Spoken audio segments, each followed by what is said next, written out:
पीछे पीछे पीछे पीछे पीछे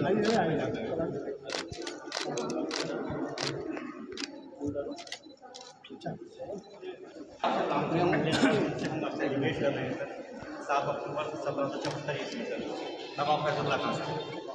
हमने एक सर सेल्फी पॉइंट से बना हुआ है, चाहेंगे तो सारे लोग अगर एक सेल्फी यहाँ पे लेने सके प्लीज।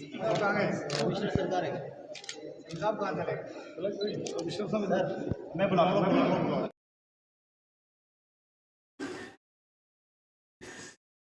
और जो हमारे आज के मुख्य अतिथि हैं वो हमारे बीच में आने वाले हैं डॉक्टर कुमार विश्वास जी, कृषि राज्य मंत्री श्री बलदेव सिंह औलख हमारे बीच में आने वाले हैं, पधारने वाले हैं।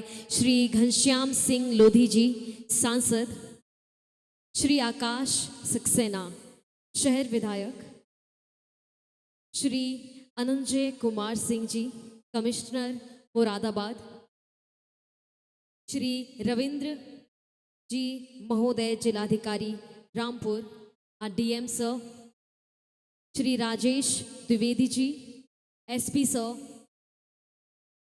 और हमारे बीच में हैं श्री नंद किशोर कलाल जी एसडीओ सर, और अनुभव जैन जी जॉइंट मजिस्ट्रेट। हमारे बीच में मंच पर हमारे अतिथिगण आने वाले हैं दीप प्रज्वलन के लिए। और जैसे कि हमारे धर्म की मान्यता है, परंपरा है, कोई भी शुभ कार्य करने से पहले हम किसी भी कार्यक्रम का आयोजन करते हैं तो शुरुआत करते हैं अपने इष्ट देव की आराधना के साथ, दीप प्रज्वलन के साथ। तो हम जो शुरुआत करेंगे आज की इस खूबसूरत सी मनोरंजन से भरपूर इस संध्या की दीप प्रज्वलन के साथ, because as all we know that lamp lighting supposed to bring the lot of positivity in the entire atmosphere. तो बढ़ेंगे कार्यक्रम में आगे की तरफ दीप प्रज्वलन के लिए, और हमारे अतिथिगण हमारे बीच मंच पर आप सभी के सामने आने वाले हैं। और उसके बाद हम बढ़ेंगे गणेश वंदना के लिए।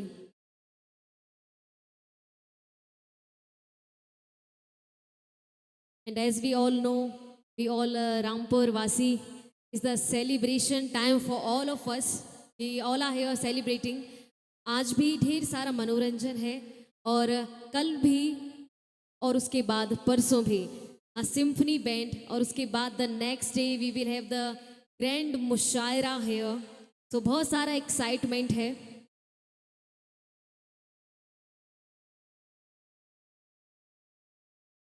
और दोस्तों, आज की शाम में जिस शख्सियत का इंतज़ार हम सभी बड़ी ही बेकरारी के साथ कर रहे हैं, थोड़ी देर के इंतज़ार में वो भी बस हमारे बीच में आने वाले हैं। और ये प्यारी सी ये प्रथा हमारे हिंदू धर्म के अनुसार दीप प्रज्वलन, हमारे सभी अतिथिगण माननीय महोदया हमारे बीच में, तमसो माँ ज्योतिर्गमय अस्तो माँ सदगमय।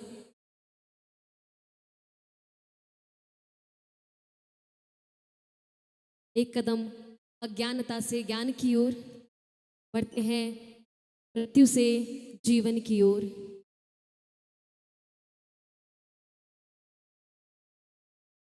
धरती से आकाश की ओर, सूक्ष्म से पदार्थ की ओर, एक कदम अंधकार से प्रकाश की ओर। And the lamp lighting ceremony is happening with here on stage with all the delights, with all the dignitaries here on stage.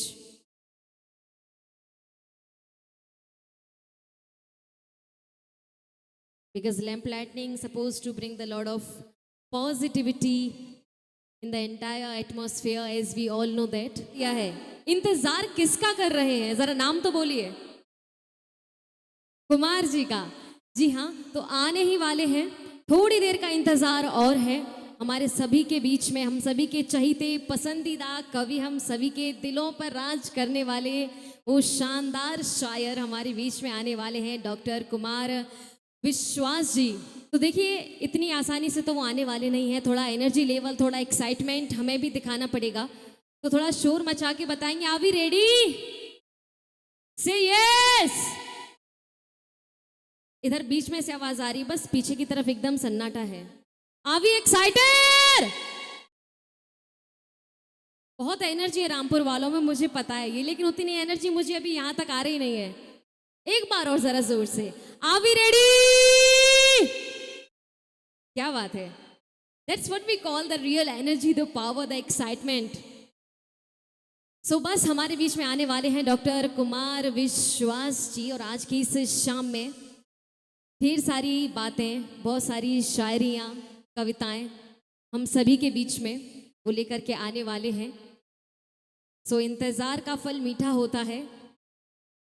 आने वाले हैं हमारे बीच में कुमार विश्वास जी करते हुए। तो गणेश वंदना की ये शानदार सी, बड़ी ही मधुर सी प्रस्तुति आप सभी के सामने लेकर के हमारे बीच में प्रस्तुत हैं singer Lucky Ali ji with era band.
गुरुर्ब्रह्मा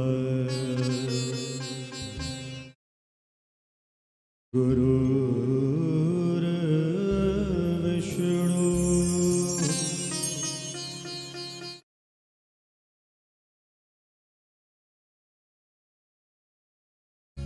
गुरुर्देवो महेश्वरा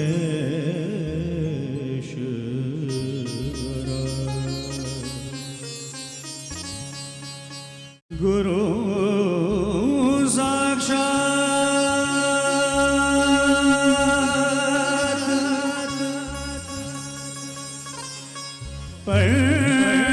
परब्रह्म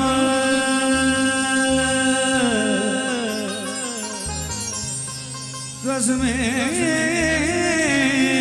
श्री गुरुवे नमः।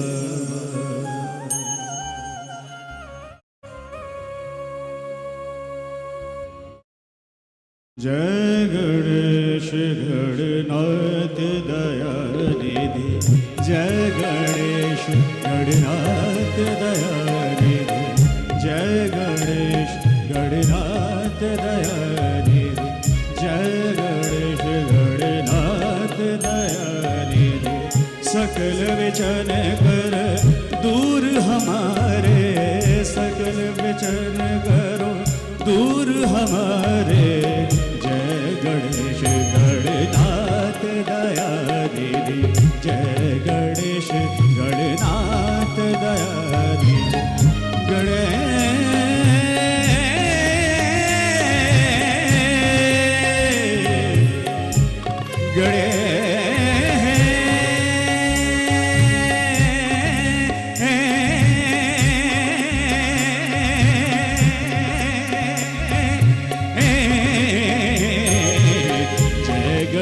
गणनाथ दयानिधि, जय गणेश गणनाथ दयानिधि।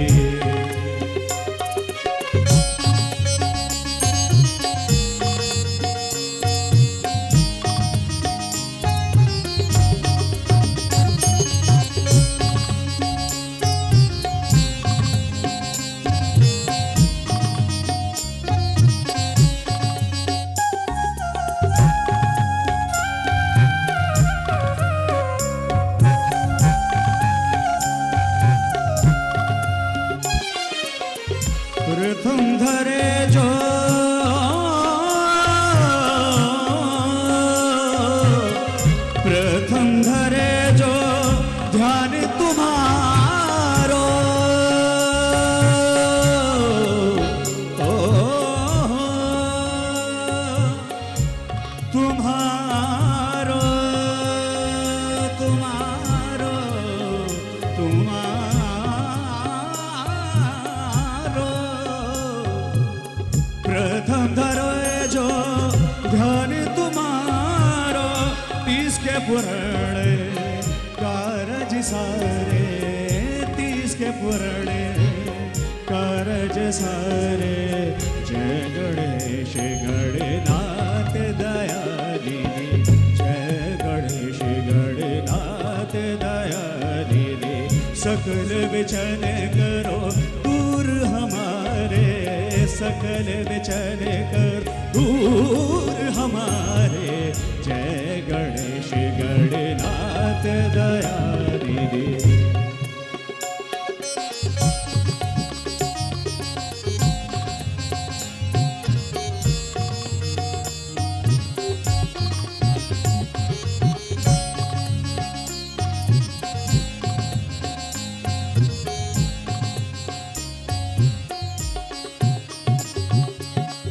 लंबोदर गज वदन मनोहर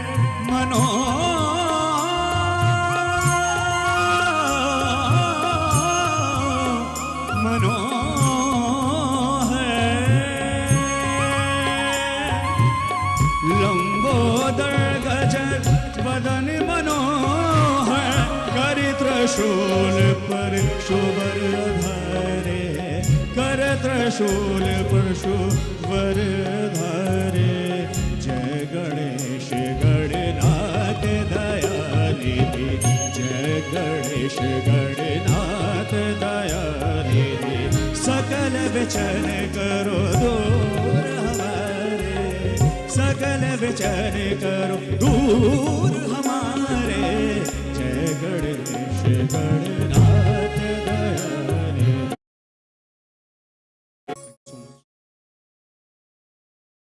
क्या बात है। और बड़ी ही शानदार सी मधुर गणेश वंदना की प्रस्तुति सिंगर तकिया अली जी के द्वारा मंच पर। और गणेश जी की प्रस्तुति तो सभी ने सुन ली है। एक बार जितने भी लोग यहाँ पर हैं, कैसी लगी सभी को? अच्छा लगा गणेश वंदना की प्रस्तुति?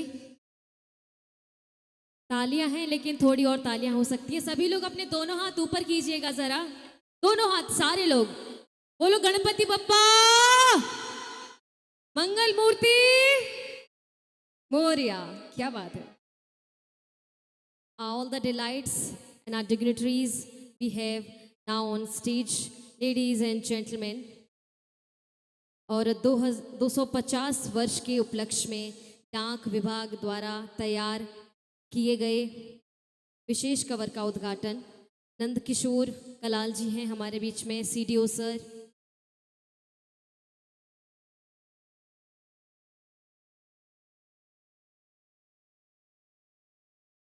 और बढ़ते हैं कार्यक्रम में आगे। मुख विमोचन के लिए श्रीमती मंजरी प्रभु जी, लेखिका द्वारा रजा लाइब्रेरी पर लिखी गई पुस्तक रजा लाइब्रेरी मिस्ट्री का प्रमोशन, लेखिका द्वारा विचार प्रस्तुत करने के लिए मैं चाहूंगी कि कृपया मंच पर आए। द रामपुर रजा मिस्ट्री असेसी library by Manjari Prabhu.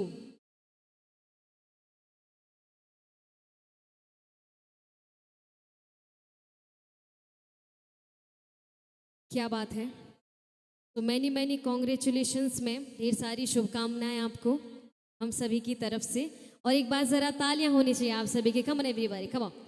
So honoured ladies and gentleman, the moment is now just to be here in this settings. The finally we all were extremely waiting, बेकरारी से इंतजार जिस पल का, जिस शख्सियत का हो रहा है। जी हाँ, कुमार जी आ रहे हैं हमारे बीच में, हिमांशु वाजपेयी जी। कुछ पल के इंतजार में नहीं, बस अभी आ रहे हैं।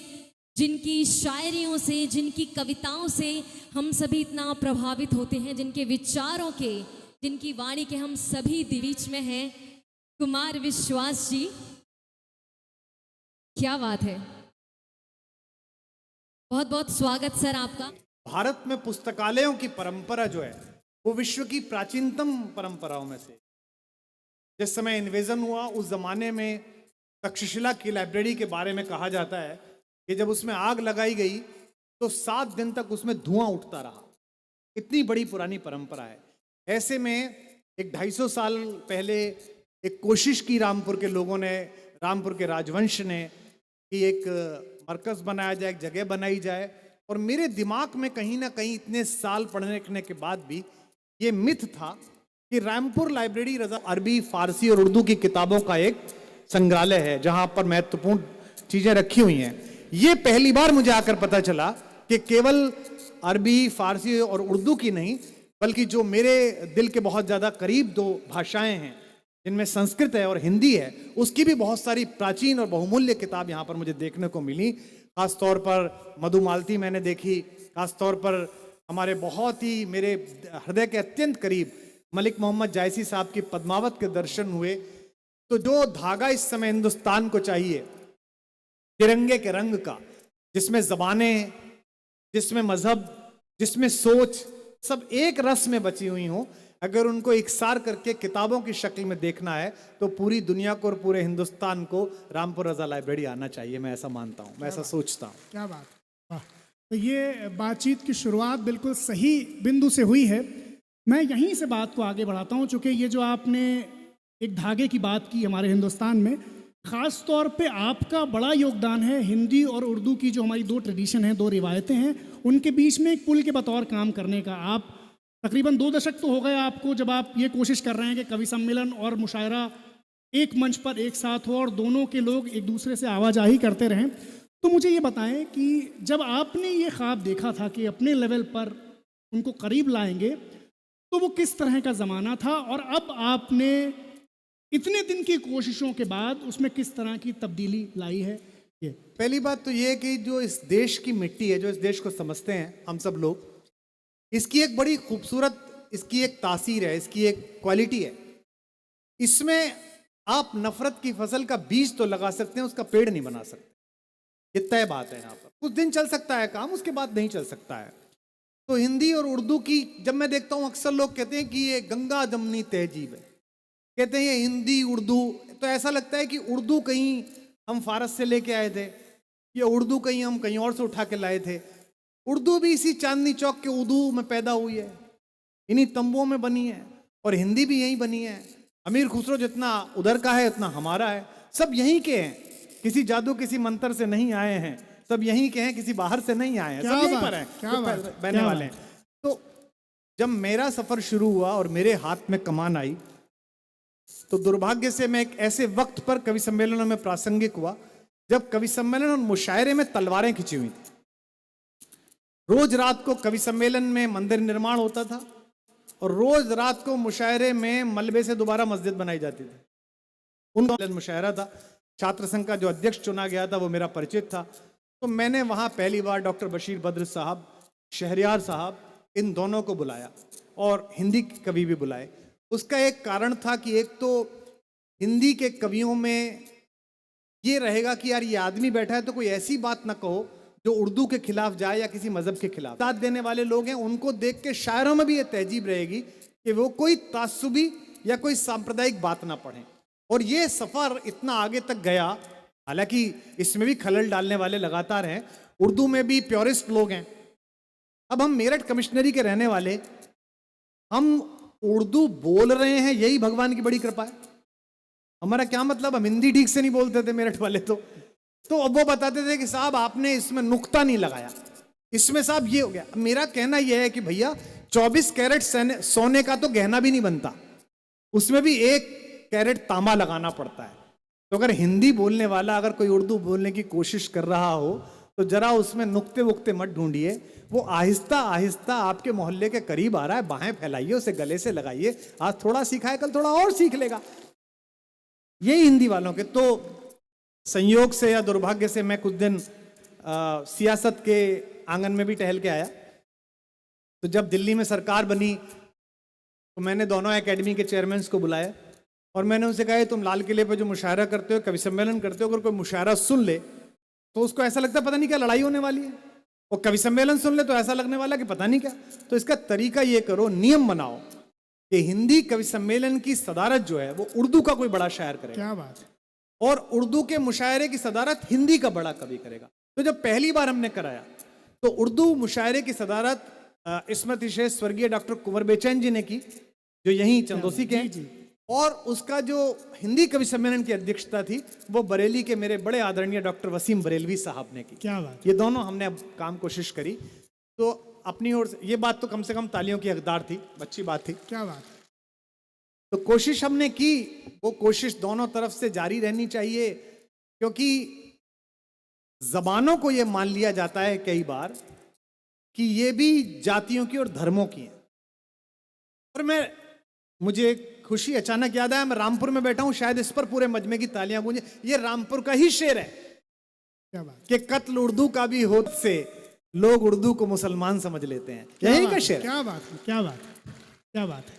इसी रामपुर का शेर है। मुझे अचानक ख्याल आया कि रामपुर, ये जो एक बीच में लकीर खींचने की जो गुंजाइश है, ये हमारा आपका काम है कि हम इसे मिटाएं। और मैं इसके लिए बहुत ही शुक्रगुजार हूं आज की शाम की महफिल का, विशेष रूप से आयोजकों का, विशेष रूप से हमारे मंडलायुक्त का, मेरे छोटे भाई आकाश का जो यहाँ से प्रतिनिधि हैं, कि ये मेरा कवि सम्मेलन मुशायरा भी करा सकते थे, ये मेरा सोलो कार्यक्रम भी करा सकते थे। और मैंने इनसे कहा भी कि मैं बातचीत क्या करूँगा, तो इन सब ने ये कहा कि हम चाहते हैं कि आपकी बात के माध्यम से पूरे रामपुर की जो जनता आई है उस तक मैसेज जाए, उस तक ये बात जाए कि रजा लाइब्रेरी की किताबें जिस तरह सेल्फ में रहते समय एक दूसरे से लड़ती नहीं है, श्रीमद् भागवत गीता की बगल में कुरान पाक बैठ जाती है, उसी तरह से हिंदी और उर्दू को एक साथ पास बैठना ही पड़ेगा, तभी इस मुल्क की राह निकलेगी। क्या बात है, वाह।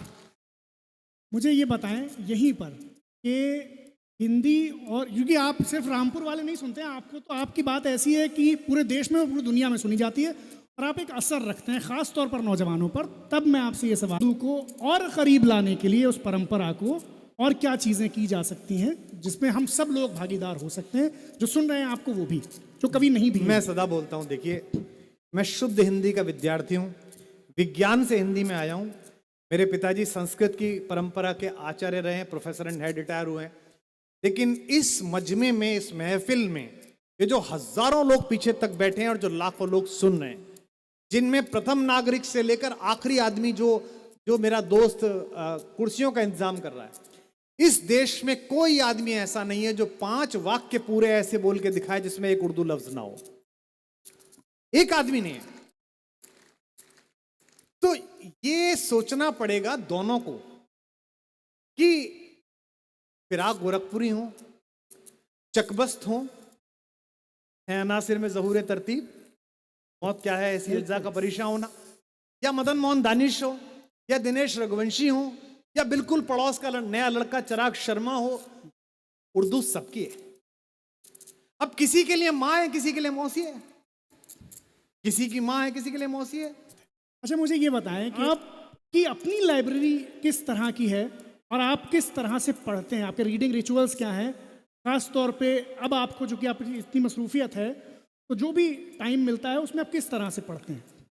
2 तरह की पढ़ाई हुई और मैं किताबें पढ़ी।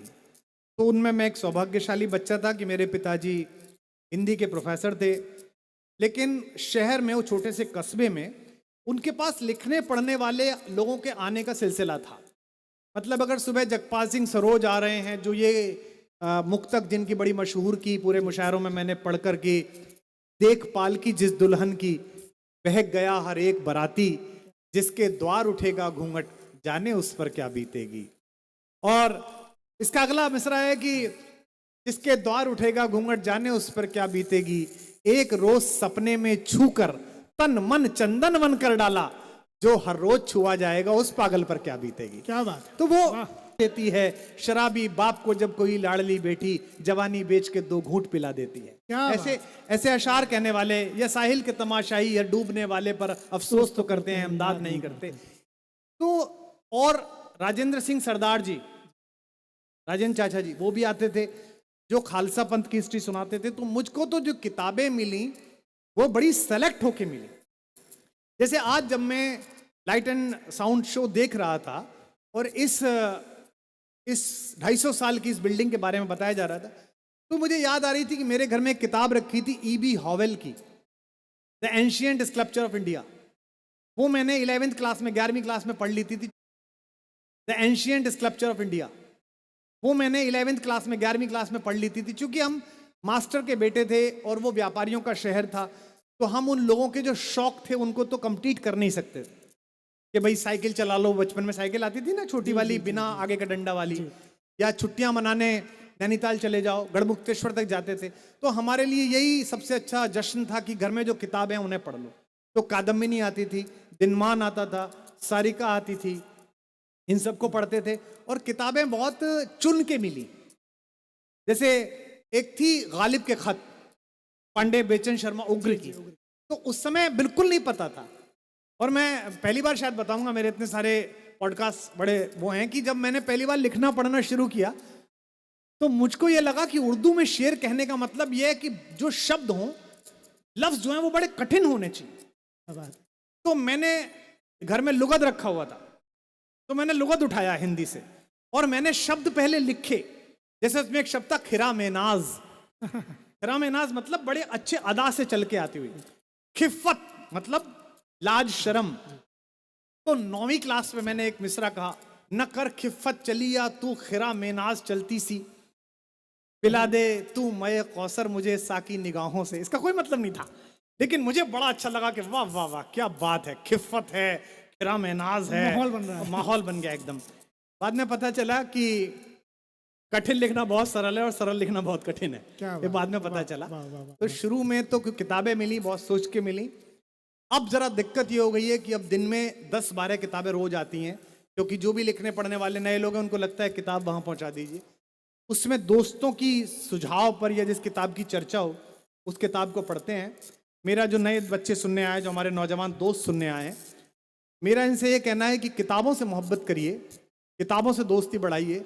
ये बहुत सारा ध्यान हमारा मोबाइल ने, लैपटॉप ने, आईपैड ने ख़त्म कर दिया है। कुछ किताबें बता दीजिए जो सबको पढ़नी ही चाहिए आपके हिसाब से।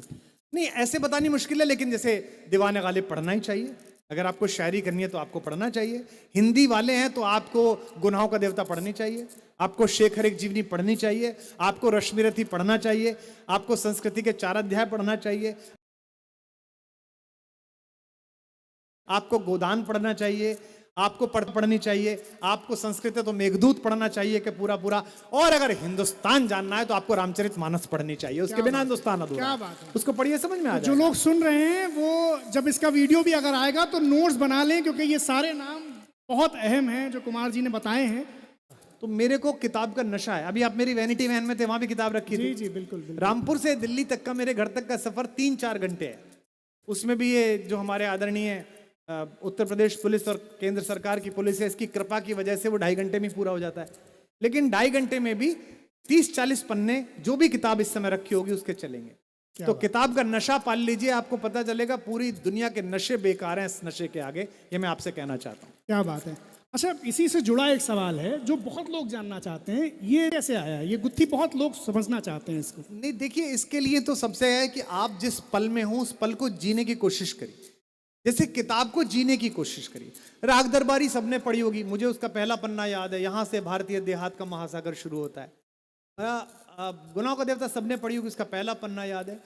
रश्मिरथी जब मैं पढ़ाने गया था 1993 में, तब मुझे पूरी याद थी। तो मैं जिस कस्बे में पढ़ाने के लिए गया, या जहीं लोग बैठे हैं, वो श्री गंगानगर, आप जानते हो राजस्थान में, बड़ा खूबसूरत सी एक जगह है। वहाँ पंजाबी लोग रहते हैं, तो उनकी 6 फुट और 5 फुट 8 इंच की लड़कियां, एकदम मतलब बड़ा खूबसूरत खूबसूरत चेहरे। और मैं तो दिल्ली से गया था और जितना आज हूँ इसका भी 1/4 था। मतलब तेज हवा चले तो पेन पकड़ना पड़े ताकि उड़ ना जाए। तो मैं जब क्लास में गया तो मैंने पूछा लड़कों से कि क्या चल रहा है, तो बोले रश्मिरथी चल रहा है सर। तो मुझे पता था कि क्लास पर जो इम्प्रेशन है, जो यहाँ बच्चे स्कूल टीचिंग में, यूनिवर्सिटी टीचिंग में, यूजीसी के नेट कर रहे हैं, उनको ये मैं गुर बता रहा हूं, क्योंकि 17 साल पढ़ाया है। अगर आपको विषय आता है, वो जो लड़का क्लास में सबसे पीछे बैठा है, जो बिल्कुल पढ़ता लिखता नहीं, उसे विषय नहीं पता, पर 1 घंटे के अंदर उसे पता चल जाता है कि गुरुजी को पता है कि नहीं पता। और अगर गुरुजी को पता है, बदमाश से बदमाश लड़का आपके पैर छुएगा। और आप कितने भी ब्रांडेड कपड़े पहन लो, अगर उसे लग जाए कि गुरुजी फेंक रहे हैं ना, नहीं पता, तो वो आपकी इज्जत नहीं करेगा। इकबाल बुलंद लेना चाहिए मतलब कुल मिला के। तो मैंने कहा कि क्या चल रहा है, तो उन्होंने मुझसे कहा कि साहब वो कर्ण का और अर्जुन के युद्ध का प्रसंग चल रहा है। तो आगे एक बच्ची जो बैठी थी बीए सेकंड ईयर में, उसने किताब मुझे दी। तो वो 3 बच्चियां एक डेस्क पर थीं, उनके पास 2 किताबें थीं। तो एक किताब उसने बीच में रख ली एक बच्ची ने, और दोनों उस पर झुकने लगी। तो मैंने कहा नहीं बेटा आप लोग रखो, जबकि मैं खुद ही 21 साल का था। हो सकता है वो बच्ची 19, पर मैं जानता था कि मैं जिस पद पर हूं उसमें अगर मेरे बराबर की होगी तो भी बेटा ही कहना है, और बेटा मानना भी है। ये मेरी संस्कृति है, मेरा संस्कार है, मेरा भारत है ये। तो मैंने कहा बेटा रख लीजिए। तो वो बड़े उसमें मुस्कुराई कि अब क्या पढ़ाएगा। तो वो प्रसंग चल रहा था, तो मैंने कहा पढ़ना शुरू करिए, और मैंने पढ़ाना शुरू कर दिया। चल रहा महाभारत का रण, चल रहा धरित्री का सुहाग, फट कुरुक्षेत्र में खेल रही नर के भीतर की कुटिल आग, बाजियों गजों की लोथों में गिर रहा मनुज का छिन्न अंग, बह रहा चतुष्पद और द्विपद का रुधिर मिश्र हो एक संग, गत्वर गए रही सुधर भूधर से लिए रक्त रंजित शरीर, थे जूझ रहे कौन्तेय कर्ण क्षण क्षण करके गर्जन कबीर। बात है। मैंने कहा आओ बेटा इसका अर्थ बताते हैं। सब वो क्लास निपटी 1 घंटे की, और वो आखिरी क्लास थी, शनिवार का दिन था। क्योंकि मेरी माँ ने कहा बेटा शनिवार को ज्वाइन कर, आवर थूनी गाड़िए मंगल बसिए गांव, तो फिर तेरी नौकरी बनी रहेगी। उसके बाद मैं मंडे को जब क्लास पढ़ाने के लिए गया, मैं धर्मशाला में ठहरा हुआ था, तो रास्ते में मेरे साथ एक प्रोफेसर थे जो पुराने थे। 5-6 बच्चों ने आकर पैर छुए, गुरुजी प्रणाम, गुरुजी नमस्ते। तो मुझसे बोले अरे आप तो परसों आए थे, एक ही क्लास पढ़ाई। तो मैंने उनसे कहा कि पता नहीं क्यों हुआ। बाद में पता चला कि ये बात उस छोटे से कस्बे में फैल गई कि दिल्ली से एक गुरुजी आया है, उसे पूरी किताब याद है। तो किताब याद करना या कोई याद करना, आप रट के याद नहीं कर सकते। आपको उस शेर में, उस कविता में, आपको अंदर तक खुद को डुबोना पड़ेगा, अंदर तक ले जाना पड़ेगा। आपने अगर उसे पढ़ते समय जिया है, पढ़ते समय अगर पास की मीनारें, पास का बाग, गुजरते हुए लोग, चाय की आवाजें सब जीरो हो गई, तो वो किताब आपके मन में छप जाएगी। हो सकता है कोई दैवीय चमत्कार भी हो, भगवान की कृपा भी हो, उनके प्रति भी मैं कृतज्ञ हूँ ऊपर वाले। लेकिन अभी तो ऐसा है कि मुझे चीज़ें याद रह जाती हैं, और उसी के बल पर मैं कभी कागज नहीं मैंने रखा, कभी सामने नहीं देखा। 3-3 घंटे के कार्यक्रम किए हैं, शारजहाँ, दुबई, अमेरिका, सब जगह चल रहा है ऐसे ही। क्या बात है। वो एक सवाल से जुड़ा हुआ जो था भाई देखिए कि- बड़ा बोरिंग सा मामला है, मुझे बिल्कुल उम्मीद नहीं थी कि मैं ये सब बातें करूंगा, और ये आप लोगों के कहने पे हो रहा है, इसलिए अच्छा लगे। मेरे को अभ्यास नहीं है, मैं उन लोगों में से हूँ जिसको हर 25 सेकंड बाद तालियों का गुबार चाहिए, शोर चाहिए। तो थोड़ा बताते चलिएगा, इसमें बात माफी ये है चाहता हूँ। कि कहा यह जाता है मंच की परंपरा में कि सुनाना ही परफॉर्मेंस नहीं है, सुनना अपने आप में एक परफॉर्मेंस है। बहुत बड़ी। तो यानी हम लोग तो इधर हैं ही, उधर आप हैं, और आप भी साथ में परफॉर्म कर रहे हैं, तो आपकी परफॉर्मेंस जैसी होगी वैसी ही इधर माहौल बनेगा। तो वो शेर है किसी का कि मैं बहुत कम किसी से मिलता हूं, जिससे यारी है उससे यारी है, नाव कागज की छोड़ दी मैंने, अब समंदर की जिम्मेदारी है। वाह वाह वाह। नहीं, इसमें एक बात और भी है हिमांशु, हम जो वक्त जी रहे हैं रामपुर के हमारे दोस्तों के साथ, ये डिजिटल हिस्ट्री बन रहा है। पे शायर और कवि, इनका सेंस ऑफ ह्यूमर, इनका विट बड़ा ज़बरदस्त होता है। तमाम किस्से लतीफ़ों की किताबें बाकायदा छपी हैं, और आप भी बहुत मशहूर हैं अपने विटी जवाबों के लिए, हाजिर जवाबी के लिए। तो कुछ किस्से वहीं से हम लोग अगर साझा कर पाएँ आपके अपने तजुर्बे से, जो कि आप निज़ामत में भी फराइज वो भी अंजाम देते हैं। इसके लिए क्या जरूरी है? इसके लिए जरूरी है फ्री रहना। चुटकुला क्या है, विट क्या है, ये जो आप बोल देते हैं कोई, ये ठहाका क्या है?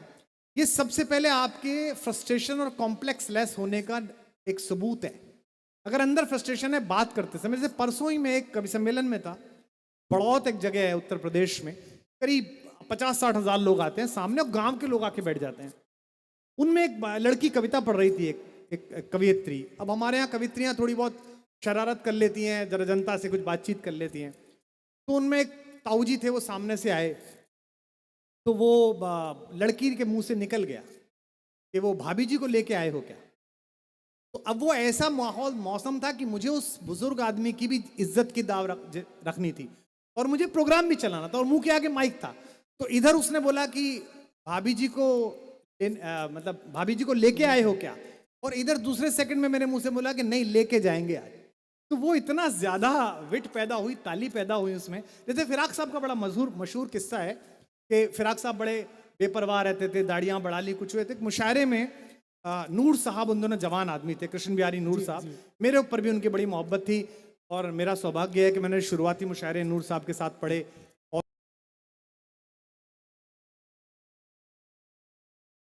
और उनकी लिखावट आपको पता हो तो कैलीग्राफी जैसी लिखावट थी। और मेरे आज खजाने में नूर साहब के लिखे हुए कई खत जो उन्होंने मुझे लिखे उस जमाने में, वो आज भी हैं मेरे पास। तो नूर साहब ने कहा कि फिराक साहब आप ये क्या चेहरा लिए फिरते हैं, इतने खूबसूरत आदमी है माशाल्लाह, आप ये क्या। बोले वो आज हम जा नहीं पाए हज्जाम के यहाँ। उसने कहा आपको जाना चाहिए था, अब यहाँ तो कोई है नहीं। तो नूर साहब ने कहा हम बना देते हैं। बोले बना दो। तो नूर साहब ने अपना निकाला, उस जमाने में रेजर वेजर होता था, ऐसा करके उस तरह और बड़ी मेहनत से, क्योंकि झुर्रियों भरा चेहरा था, तो फैला फैला के अच्छे से। अब इसे विट देखिए आप। फिराक साहब बड़े शायर हैं, नूर साहब भी, मतलब माशाल्लाह क्या बात है नूर साहब की भी। वो मैं उसके हाथ में फूल दे के आया था, जिसके हाथ का पत्थर मेरी तलाश में। क्या बड़े मतलब शायर थे नूर तमाम साहब। जिस्म ही घायल था, घाव ऐसा था, वैसा था कोई नहीं। न जान सका रख रखाव ऐसा था। आखिरी नशिस्त नूर साहब ने गाजियाबाद में पढ़ी थी, मैं उस कोई न जान सका रख रखाव ऐसा था। आखिरी नशिस्त नूर साहब ने गाजियाबाद में पढ़ी थी, मैं उस नशिस्त में था।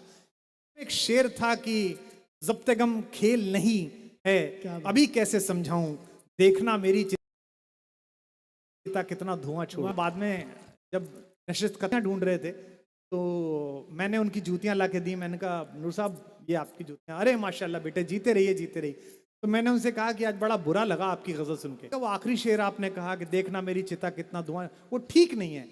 बोले आप देखिए बेटा, ये तो सच का शेर है, कहला लिया। और देखिए वही आखिरी गजल हुई, गाजियाबाद में उनकी तबीयत खराब हुई। 15 दिन बाद हिंडन के किनारे पे उनका संस्कार हुआ। और जब मैं उनकी चिता के सामने खड़ा था तो मेरे दिमाग में ये शेर गूंज रहा था जब चिता जल रही थी कि नूर साहब क्या आखिरी शेर कह के गए हैं कि ज़ब्ते कम खेल नहीं, अभी कैसे समझाऊं, देखना मेरी चिता कितना धुआं छोड़। इसे कहते हैं शायर। इसी गजल का शेर है वो, मरने वालों को भी मिलते नहीं मरने वाले, मरने वालों को भी मिलते नहीं मरने वाले, मौत ले जाके खुदा जाने कहाँ छोड़ती है। वाह वाह वाह वाह। वो किस्सा नूर साहब ने उनकी दाढ़ी बनाई जैसे तैसे, झुर्रियों में से चेहरा निकाल के। उसके बाद वो शीशा छोटा सा होता था ना, आपको तो पता भी नहीं होगा, मेरे पिताजी पे होता था, पीछे से यूं करके खोल के खड़ा कर देते थे उसे, वही दीवार पे टंगता था, वही काम में आ जाता था। अब तो आईने जब सब तरफ लोग हैं, हर तरफ टंगे रहते हैं, तो उन्होंने वो आईना निकाल के शीशा उनको कहा कि देखिए फिराक साहब। और फिराक साहब ने शीशा लिया और 2-4 बार माशाल्लाह, वाह सुभान अल्लाह, क्या बात है भाई। अब जो जुमला है देखिए, वो बड़ाई नहीं कर रहे, वो कह रहे हैं माशाल्लाह बड़े पेशेवर मालूम होते हो। अब भले आदमी ने इतनी मेहनत, लेकिन अब देखिए इस पे बुरा मान सकता था, लेकिन नूर साहब भी कितने हंसी पसंद आदमी, कितने बड़े आदमी। उन्होंने कहा देखिए साहब, मैंने तो आपकी इज्जत में ये आपकी हाजामत बनाई थी, लेकिन अब आपने ऐसे कहा, पेशेवर कह दिया है फिराक साहब, आप उजरत दीजिए, क्या बात, अब मेहनताना दीजिए। कमबैक मारा। अब कमबैक पे देखिए बड़े लोगों का विट कितना प्रॉपर होता था। अब फिराक साहब के जेब में तो दमड़ी नहीं, लेके नहीं चलते थे कुछ भी, तो कंजूस भी थे। तो उन्होंने कहा कि नहीं अब मैं आपसे उजरत लूंगा, अब मैं बना दिया हूं, मुझे आपने हज्जाम बना दिया, तो पैसे दीजिए। बोले अब मियाँ आपको क्या उजरत दें, बस ये है कि किसी मुशायरे में कह दीजिए कि फिराक जैसों की तो मैंने हजामत की है, तो मैं बुरा ना मानूंगा। क्या बात है, वाह वाह वाह वाह। इसे कहते हैं विट। ये विट तब आती है जब दोनों तरफ के लोग कुंठा से मुक्त हों, ना इधर फ्रस्ट्रेशन हो ना इधर फ्रस्ट्रेशन हो। ये कैसा दौर है कि जिसमें जरा सी बात कह दी जाए और बुरा मान दिया जाए। अकबर के प्रधानमंत्री थे अब्दुल रहीम खान खाना, बैरम खां के बेटे।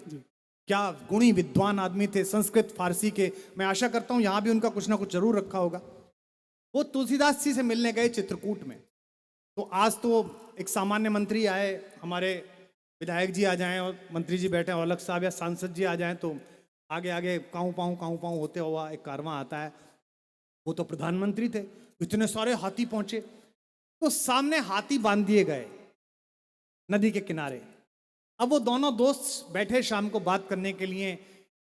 भारत का एक ऐसा सूर्य, एक ऐसा लोकनायक तुलसीदास, जो ना होता तो भारत ऐसा ना होता जैसा है। मैं ये मान के चलता हूं कि आतंक की आंधियों के बीच अगर इस देश की चेतना को किसी एक व्यक्ति ने और किसी एक ग्रंथ ने बचा कर रखा तो उस व्यक्ति का नाम गोस्वामी तुलसीदास है और उस किताब का नाम रामचरितमानस है। क्या क्या काम किया है उन्होंने। मैं तो मतलब अर्धाली पढ़ता हूं और पागल हो जाता हूं। और रहीम, क्या अद्भुत। यहां मेरे इस्लाम पर ईमान लाने वाले दोस्त बैठे, मैं सामने देख रहा हूं। मैं रहीम का एक श्लोक सुनाऊंगा जरूर जब जिक्र निकला है। तो सामने रहीम का हाथी बंधा हुआ जो था खूंटे से, वो चित्रकूट की उस रेत को उठा उठा के अपने ऊपर फेंक रहा था। हाथी का गुण होता है कि रेत में नहाता है, मिट्टी में नहाता है। तो मजे लेने के लिए गोस्वामी तुलसीदास ने भारत के प्रधानमंत्री से पूछा, धूरि धरत निज शीश पर केहि कारण गजराज। हे प्रधानमंत्री जी, आपका यह हाथी इस जगह की धूल को अपने सिर पे क्यों लाद रहा है? ये एक मुसलमान शायर का, एक इस्लामी सत्ता के प्रधानमंत्री का और बैरम खां जैसे तपस्या करने वाले जिसने भारत में मुगलों को जमाया, उसके बेटे का कथन है, उसका कॉल है। उसने कहा कि ये वो जमीन है जहां पर राम चले थे और उनके पैरों को छूकर अहिल्या तर गई थी। तो उन्होंने कहा कि धूर धरत निज शीश पर कई कारण गजराज, जेहि रज मुनि पत्नी तरी सो ढूंढत महाराज। क्या बात है। और फिलवदी कहा, ये उस मिट्टी को ढूंढ रहा है। हिमांशु, मैं माफी चाहता हूं कि आपका वक्त है बोलने का। मैं बोल रहा हूं नहीं, अरे आपको सुनने के लिए आए, हमको सुनने के लिए नहीं आए। मेरा एक जुमला बड़ा मशहूर हुआ।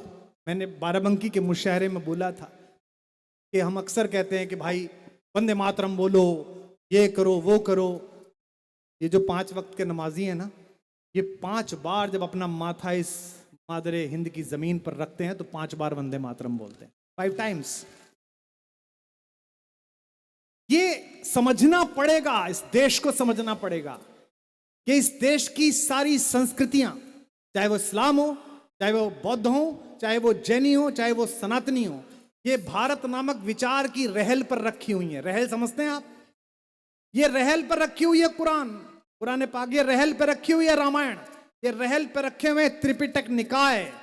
अगर भारत नामक विचार की रहल टूटी तो ना तुम्हारी कुरान बचेगी ना मेरी गीता बचेगी, सब खत्म हो जाएगा। ध्यान रखना पड़ेगा भाई। देखिए, जो इस्लाम में जब आदमी मर जाता है तो वो तो कब्र में इंतजार करता है हश्र के दिन का, उसका हिसाब होगा। मैं और तुम जब मरेंगे तो हम तो बहा दिए जाएंगे। जो सिंध में होंगे वो तो बहा के हो सकता है पाकिस्तान पहुंच जाए। अरे पंडित जी गए पाकिस्तान, लेकिन ये तो यहीं रहने हैं। लेकिन ये बात समझनी पड़ेगी कि मैं सनातनी हिंदू हूं, वो सनातनी मुसलमान है, क्योंकि ये देश मुख्य विचार है। रहीम का दोहा गारंटी से कहता हूं, कोई मेरे से बाद में मिल लेना, फेसबुक पे लिख देना मैंने गलत बात कही हो। रहीम को तो ये पता था कि मैं मरूंगा और मर के कब्र में दफन किया जाऊंगा। रहीम गंगा जी की स्तुति करता हुआ, अंजनेय जी एक श्लोक लिखते हैं महाकवि रहीम। कहते हैं, अच्युत चरण तरंगिणी, विष्णु के चरणों से निकली हुई, शंकर मौल मालती माले, और भगवान शंकर के केशों में मालती माला के समान विहार करती हुई हे मां गंगा। यहां तक तो बात ठीक है। अगली पंक्ति कोई मुसलमान कह ही नहीं सकता, वही कह सकता जो हिंदुस्तान में पैदा हुआ। उन्होंने कहा, शंकर मौल मालती माले, मम तन वितरण समय, मेरे मरने के बाद जब मेरी राख का वितरण हो। यार तेरी राख का कैसे वितरण हो गया? मेरी का होगा। लेकिन वो अब्दुल रहीम खान खाना बगदाद से नहीं आया है, वो इसी मिट्टी में पैदा हुआ है, यहीं पैदा हुआ है। लकीर खींचने से रिश्ते नहीं बदला करते, जगह बदलने से पुरखे नहीं बदला करते, वो यही पैदा हुआ है। तो वो कहता है, मम तन वितरण समय, हरता दे नमे हरिता। हर मरने वाला चाहता है कि मुझे विष्णु का लोक मिले। मां, मुझे तू विष्णु का लोक मत देना, क्योंकि विष्णु के चरणों में गंगा रहती है। मुझे शंकर का लोक देना, ताकि जीवन भर तू मेरे सिर पर बैठी रहे। ये रहीम कह रहा। क्या बात। हिंदुस्तान की पॉलिटिक्स में एक हमारे मुसलमान प्रवक्ता हैं, मेरे अच्छे दोस्त हैं, कांग्रेस में काम करते हैं। एक दिन जहाज में मिल गए, मुझसे कहने लगे, कुमार भाई आप जो ये बात कहते हो मैंने सुना, मुझे लगा इनकी आपत्ति होगी। तो उन्होंने कहा कि नहीं, मैं इसको बाहर नहीं बोल सकता, पॉलिटिकल कंपल्शन है, पर ये बात सच है। इनका कैसे? बोले मेरी अम्मी जो हैं वो जो तकरीर होती है, धार्मिक तकरीर क्या उसे कहते हैं, जी। जो स्त्रियों में देती हैं, मजलिस में बोलती हैं। और मैं अलग फ्लैट में रहता हूँ, उसी बिल्डिंग में बड़े रईस लोग हैं और माँ ऊपर रहती है। तो एक दिन मेरे पास वो आई और मंडे का दिन था, शाम को दोस्त लोग पार्टी पे आए थे, तो कहीं बियर की बोतल पड़ी है, कहीं कुछ पड़ा है, मेरे कपड़े पड़े हैं। तो मुझसे बोली कि नालायक तू इतना गंदा रहता है, तू पिछले जन्म में सुअर होगा। तो मैंने कहा कि अभी तो मजलिस करके आई हो, हमारा तो पिछले जन्म हुआ ही नहीं। तो बोली वो मुझे पता नहीं है पर तू होगा, क्योंकि उनके मन में कहीं ये है कि देश में पैदा हो। और आपको आश्चर्यजनक बात बताऊं, अभी भी हरियाणा में कुछ गांव ऐसे हैं जिनको मैं जानता हूं, जो रांगड़ मुसलमान हैं, उनके यहाँ अभी भी शवदाह होता है, अभी भी शव के दाह की परंपरा है। तो इस देश को ये समझना होगा, जो आपने मुझसे अचानक बात निकलवा ली इतनी सारी, कि ये देश जितना तुलसीदास का है उतना ही रहीम का है। ये जितना देश कुमार विश्वास का है उतना ही देश ये गुरु गोविंद सिंह के बेटों का भी है, क्योंकि मैं भी उन्हीं का बेटा हूं। तो ये परंपरा जो बनी है भारत नामक विचार की, दुनिया के 25-30 देश घूमने के बाद रामपुर में बैठे हुए मेरे नौजवान छोटे भाई बहनों, आप भी घूम आना, ईश्वर करे आप दुनिया के सारे देश घूम के आना। लेकिन आने के बाद यही कहोगे, हम में लाख तफरके सही, हम में लाख झगड़े सही, हम एक दूसरे से सहमत असहमत सही, पूरी दुनिया में ऐसा मुल्क नहीं है जिसमें तुम और हम पैदा हुए हैं, ऐसी मिट्टी नहीं है कहीं। क्या बात, क्या बात है। अच्छा, आप जब ये रहीम का श्लोक सुना रहे थे तो मुझे वो रसखान का गंगा, वो मैं आपको पसंद है, मैं जानता हूँ बहुत, वो अगर आप सुना दें। रसखान ने जो वैद की औषधि खाऊं कभौ न करऊं व्रत संजम री सुन मुँह से, वो कहता है आग धतूरो चबात फिरे विष खात फिरे शिव तोरे भरोसे। या कृष्ण को जैसा देखा रसखान ने, और रसखान का पूरा नाम क्या है साहब? शेख इब्राहिम रसखान। नहीं, आपने एक शब्द छोड़ दिया, सैयद इब्राहिम पठान रसखान। इसीलिए भारतेंदु बाबू हरिश्चंद्र ने कहा, इन मुसलमान हरिजनन पर कोटिक हिंदू वारिये। ताज बीबी से बड़ा कौन कहने वाला है? बच्चों को शायद पता होगा, ताज बीबी हज पे जा रही थी, अकबर की, बादशाह अकबर की दूसरे नंबर की बेगम थी जोधाबाई के बाद। मुझे पता भी नहीं जोधा का इतिहास सच है या नहीं है, लेकिन वो दूसरे नंबर की बेगम थी। वो जा रही थी हज पे, उनके साथ एक बड़ा लश्कर था, ब्रज से गुजरी मथुरा के इलाके से। तो वहां देखा कि 1500 लोग जो है वो गाना गा रहे हैं, कन्हैया कन्हैया कन्हैया कन्हैया, गोपाला गोपाला, बिहारी बिहारी। बोले ये कौन है? तो किसी ने कहा कि बेगम साहिबा ये हिंदुओं के छोटे खुदा का स्थान है। उन्होंने कहा छोटा बड़ा भी होता है? ने कहा, तो बोले चलो 2-3 दिन लश्कर यहीं डाल दो। ताज बीबी वहां मंदिरों में घूमने लगी, लोगों को देखने की लगी, लोग क्या गा रहे हैं, क्या सुन रहे हैं। और आज भी आप चले जाइए वृंदावन में, जमुना के किनारे ताज बीबी का मकबरा है। ताज बीबी हज को गई नहीं, वहीं रह गई और जिंदगी भर कृष्ण भक्ति के गीत गाती रही। तो ये जो पुल है मोहब्बत का, इस पुल पर तो बहुत सारे लोगों की निगाह है कि इसे कैसे तोड़ा जाए, लेकिन मेरी आपकी निगाह तो वहीं रहनी चाहिए जो इसी इलाके का शेर है, कि जो उनका फर्ज है वो अहले सियासत समझें। क्या बात है। मेरा पैगाम मोहब्बत है जहां तक पहुंचे। क्या बात है। मोहब्बत पे बात आ गई भैया। इस टाइटल में भी था कि मोहब्बतों का सफ़र, कवि सम्मेलन से मुशायरे तक। मुझे ये बताएं कि आप तो चूंकि मोहब्बत के शायर हैं और आपकी इतनी सारी कविताएं लोगों की ज़बान पे रहती हैं, मोहब्बत में कविता का क्या रोल है, कैसे आप उसे देखते हैं? देखिए भाई, लोग हो गए होंगे मुझे पता नहीं है, पर जिन्होंने मोहब्बत नहीं की, जिनका दिल नहीं टूटा, वो कवि हो नहीं सकता, वो शायर हो नहीं सकता।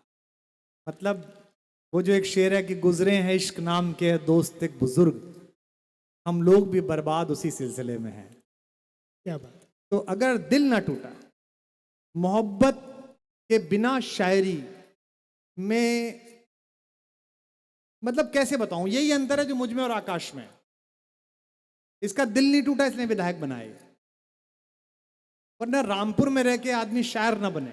टूटा होगा तब भी वो नहीं बताएंगे। नहीं, 2-4 बार इलेक्शन में टूटा होगा, जोड़ा तो इसका अब की बार ही है, पहली बार ही, तो वो अलग बात है। क्योंकि ये तो छोटा भाई है, हालांकि मैं कभी तंज करता नहीं, लेकिन हमारी टीम के लोग कह रहे जी विधायक जी आ गए, विधायक जी पहुंच गए, विधायक जी बैठे हैं। तो स्थानीय कोई होते हैं ना, चाय से ज्यादा केतली गरम, तो उनमें 3-4 आए मेरे पास, सर वो विधायक जी आ गए हैं, सर भी विधायक जी मिलने वाले। फिर मैंने अपने मैनेजर को बताया, मैंने कहा भाई वो भाई है हमारा छोटा, इसको बताओ ज्यादा विधायक विधायक ना करे, ऐसे सड़सठ जिता के छोड़ के आया हूं मैं, जैसे ये है एक। तो सियासत में, मतलब सियासत में चल सकते हैं आप बिना मोहब्बत के, हालांकि उसमें भी नहीं चलना चाहिए, पर शायरी में, कविता में तो आप बिना बिना दिल के टूटे आपके अंदर से आवाज नहीं आती। और देखिए, मैं एक अपने दो मिसरे सुना देता हूं आपको। मैंने कभी लिखा था कि हिम्मत का सागर लांघो, जो वाह। जिनका आप दशहरा आ रहा है, हिम्मत का सागर लांघो तो लहर लहर जयकारा होगा। अगला मिसरा है मोहब्बत का, आपकी तालियों का मंजर, कि हिम्मत का सागर लांघो तो लहर लहर जयकारा होगा, दिल टूटे या एटम टूटे दुनिया में उजियारा होगा।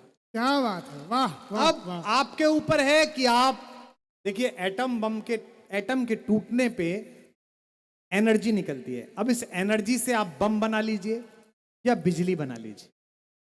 मुझे मेरे संस्कार ने, मुझे मेरी संस्कृति ने, मुझे मेरे भारत नामक विचार ने, मुझे मेरी हिंदी उर्दू की परंपरा ने सिखाया है कि अंदर से कुछ टूटे तो उसकी बिजली बनाओ, उसकी रोशनी बनाओ। इस रोशनी के नीचे बैठकर हजारों हजार नौजवान अपनी महबूबाओं को एसएमएस भेजते समय, व्हाट्सएप भेजते समय, खत भेजते समय आपकी अनगढ़ रूप से गढ़ी हुई लाइनें भेजते रहें कि जो तू समझे तो मोती है, जो ना समझे तो ऐसे पानी है। ऐसे मजा नहीं आएगा भैया। वो इंतजार भी यही कर रहे हैं, उनको लगेगा कि हाँ अभी कुमार विश्वास हम असली वाले को सुन रहे हैं, तो वो नहीं, वो ये था कि मोहब्बत एक एहसासों की पावन सी कहानी है। मैंने कहा ना, असली दाद देने वाले पीछे फंसे हुए हैं, उन्हीं की वहां आ रही है सबसे ज्यादा। आगे बड़ी कुर्सी के लोग बैठे, और मैं जानता हूं बड़ी कुर्सी पर बैठने के बाद समझ थोड़ी कम भी हो जाती है, कोई बात नहीं है। कि मोहब्बत एक एहसासों की अच्छा सुनिए, आपने जो सवाल पूछा, जब मैंने शुरुआती दौर में ये कुछ मिसरे कहे तो नाम नहीं लेना चाहिए, उर्दू के मुझे बड़े बड़े शुद्धतावादी एक शायर मुझे मिल गए। खलीलाबाद का मुशायरा था, कबीर जयंती होती है, कबीर महोत्सव जी। और मैं लखनऊ से एक ट्रेन पकड़कर खलीलाबाद गया था। मुझे याद है, वो मैं उस समय मेरे ख्याल से 20 साल का या 19 साल का रहा होऊंगा, 90 के दशक की बात है। वो मुझसे बोले कि मियाँ आप ये पोस्ट ग्रेजुएशन किस में कर रहे हैं? मैंने कहा सर मैं हिंदी में कर रहा हूँ। तभी मैंने कहा क्यों सर? बोले ये आपका मिसरा गलत है। तब तक मशहूर नहीं हुआ था, पहली दूसरी बार गया था। मैंने कहा जी क्या? बोले ये मोहब्बत एक एहसासों की, ये लफ्ज गलत है। मैंने कहा जी कैसे? बोले लफ्ज एहसासात होता है। तो मैंने कहा जी मैंने तो हिंदी में मुक्तक लिखी है, तो जब व्याकरण मेरा तो शब्द को अपने हिसाब से इस्तेमाल करूंगा। आपने मुझे बर्तन दे दिए उधार में, मैंने आपसे ले लिया, मैं इसमें खिचड़ी खाऊं कि चिकन? आप थोड़ी कहोगे कि इस वाली कटोरी में तो हम चिकन खाते थे, तू पंडित आदमी तो रही क्यों खा रहा है? अरे एहसास मेरे को मिल गया। तो बोले साहब, बोले ये मीटर में नहीं बैठ रहा है, उससे बोले। मैंने कहा ठीक है। मैं गया, लड़का सा था, उसमें वाली असी साहब थे, कैफी आजमी थे, और उसमें बड़े बड़े तोप लोग थे। उसमें बड़ा अद्भुत खुमार साहब थे, खुमार बाराबंकी उस मुशायरे में थे। अभी वो इंतकाल फरमा गए, उनका नाम लेना ठीक नहीं है। वो जब भी मिलते थे मुझे, शारजाह मिलते थे, दुबई में मिलते थे, उतरते कहते थे मियाँ मीटर में हो अब तो तुम। तो जो दुनिया को भा जाए, और उर्दू के व्याकरण में, गजल के कहन में तो बाकायदा एक नियम है कि दुनिया को पसंद आ जाए, अगर गलत हो, मीटर से बाहर हो, व्याकरण से गलत हो, तो भी उसको सही माना जाए। और मैं तो मैं तो शायर ही नहीं हूँ, थोड़ी बहुत कोशिश है मेरी, माफी के साथ कहता हूं। बड़े बड़े लोगों ने, प्रसाद जी ने, चचा गालिब ने, सबसे मीटर की थोड़ी बहुत इधर उधर हेर फेर हुई है, लेकिन उसके बाद माने गए हैं। तो आपके मीटर में गाइए मेरे साथ, दाद दीजिएगा, जरा सुनिएगा। कि मोहब्बत एक एहसासों की पावन सी कहानी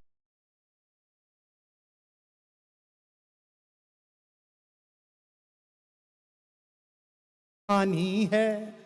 वहां मिले आपकी। कभी कबीरा दीवाना था, कभी मीरा यहां सब लोग कहते हैं मेरी आंखों में आंसू हैं, जो तू समझे तो मोती है, जो ना समझे तो पानी है।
चांद सितारे छूने दो, 4 किताबें पढ़कर ये भी हम जैसे हो जाएंगे और क्या कर लेंगे।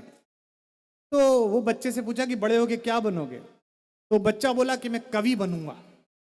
अब इंजीनियर का लड़का, उसने कहा ये क्या चीज हुई, कवि बनेगा। उसने कहा क्यों, कवि क्यों बनोगे, इंजीनियर क्यों नहीं बनोगे। बोले वो सामने विश्वास अंकल रहते हैं, उनके पास मर्सिडीज और पापा के पास इनोवा है, इसलिए मैं कवि बनूंगा।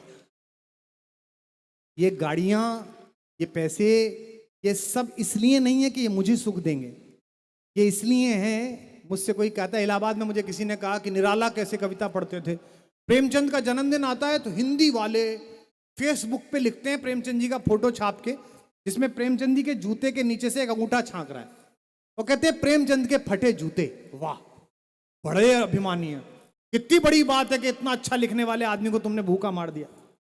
मैंने इलाहाबाद में कहा कि जो हमारा नया लड़का 1 लाख रुपए में आपको चुटकुले की कविता और कविता का चुटकुला सुना रहा है, इसे जो तुम 1 लाख रुपए दे रहे हो, बेसिकली ये नहीं ले रहा, तुमने मेरे प्रतिभाशाली पूर्वज सूर्यकांत त्रिपाठी निराला को कविता लिखने के अपराध में भूखा मारा था, ये उसका मुआवजा ले रहा है तुमसे, उसका जुर्माना ले रहा है तुमसे। तो किसी ना किसी संस्थान में किसी ना किसी व्यक्ति को लड़के उस संस्थान को यहां पे लाना पड़ेगा। चुनाव आयोग तो पहले भी थे साहब, और आज भी है। ये सवाल इसीलिए पूछा गया क्योंकि आप तो जानते हैं पैसा देने में नए लोगों को, ये जो मुशायरे के और कवि सम्मेलन के संयोजक होते हैं, ये आमतौर पे तो ये मानते ही नहीं है कि पैसा देना भी चाहिए, प्लेटफॉर्म दे रहे हैं, ये बहुत मशहूर जुमला है। तो उसमें आपने जो कारनामा किया इतने अपने सफ़र के बाद, उसमें बहुत सारे लोगों को एक मोटिवेशन और एक राह मिली कि हाँ ये किया जा सकता है, ये कन्विक्शन। पर फिर भी मैं नए जो मेरे दोस्त हैं, और रामपुर तो मरकज़ है, मैं क्या बोलूँगा, मतलब मैं ऐसी महफिल में बैठा हुआ हूँ जहाँ हर तीसरा आदमी शेर कह रहा है। मैं एक ही बात आपसे कहूँगा कि ये पैसा या पॉपुलैरिटी, ये सब बाई प्रोडक्ट है, प्रोडक्ट कविता है। 2 सितंबर 1988 को हापुड़ के जैन समाज के कवि सम्मेलन में मैंने पहली बार कविता पढ़ी। आज मुझे हिंदी उर्दू के डायस पर 35 साल हो गए, 36वां साल चल रहा है, 36 ईयर जिसमें मैं आपके सामने बैठा हुआ हूं। लेकिन मैं चलते चलते आपको जो कविता सुना के जाऊंगा वो मेरी इस साल की कविता है। मैं हर साल नया सोचने की, नया जीने की, नया लिखने की कोशिश करता हूं। कैसा लिख पाता हूं ये तो 150 साल बाद तय होगा, ये तो 200 साल बाद तय होगा। तारीख आजकल अपने हिसाब से लिखवाई जाती है और बन जाती है। थोड़ा बहुत तो मैंने भी लिखवा ली होगी। मेरा हिसाब अगर सही हिसाब होता ना, तारीख अगर बादशाहों के हिसाब से चलती तो दाग होते, गालिब ना होते, लेकिन गालिब माने गए। और मैं कहता हूं कभी इस देश में सचमुच में समाजवाद आ गया, वो वाला नहीं जो पार्टियों में लाया जाता है, सचमुच में आ गया तो गालिब से भी बड़े शायर कहलाए जाएंगे नजीर, जो ककड़ी बेचने वाले पे कविता लिखते हैं। लैला की उंगलियां बेचूं, मजनू की पसलियां बेचूं, आओ दिल वालो खाओ दिल वालो, नरम ककड़ियां बेचूं, जो ठेले वाले को भी शायरी दे रहा है। क्या बात, क्या बात। मेरे घर के ठीक सामने एक फ्लैट में कोई लड़का रहता था सॉफ्टवेयर इंजीनियर। एक दिन मेरी बेगम साहिबा ने मुझे सुबह उठाया और बोले कि शायर आजम उठिए। मैंने कहा क्या हो गया? और बोले आपकी मकबूलियत देखिए जरा बाहर आके। तो मैंने कहा पता नहीं क्या हो गया। देखा तो उसके घर पर हमारे किन्नर भाई ट्रांसजेंडर बेटा पैदा हुआ तो पैसे मांगने आए थे। तो वो ढोलक बजा के कोई दीवाना कहता है गा रहे थे। तो उन्होंने तो मुझे बड़े व्यंग में कहा था क्या ये शायर आजम देखिए मकबूलियत। लेकिन मैं ये, और फिर मैं एक बार बीना गया। बीना स्टेशन पर मैंने एक अंधे भिखारी को कोई दीवाना कहते हुए गाते हुए देखा। अगर आपकी इश्क में लिखी हुई इस तुकबंदी के सहारे ईश्वर के भरोसे छुटा हुआ एक प्रज्ञा चक्षु आदमी शाम को अपने घर पर 1 किलो आटा लेकर जाता है तो ये पद्मश्री से बड़ी चीज है, भारत रत्न से बड़ी चीज। और कितने सारे लोग हिंदी कविता की तरफ आते हैं जो कि वैसे नहीं आ पाते, जिन्होंने अगर इस कविता और इसका जादू नहीं समझा होता। तो ये भी एक योगदान पहले मैं कहते समझता थे हूं। लोग बाग कि क्या करते हो, सब मैं कविता लिखता हूं। नहीं वो तो ठीक है, और क्या करते हो?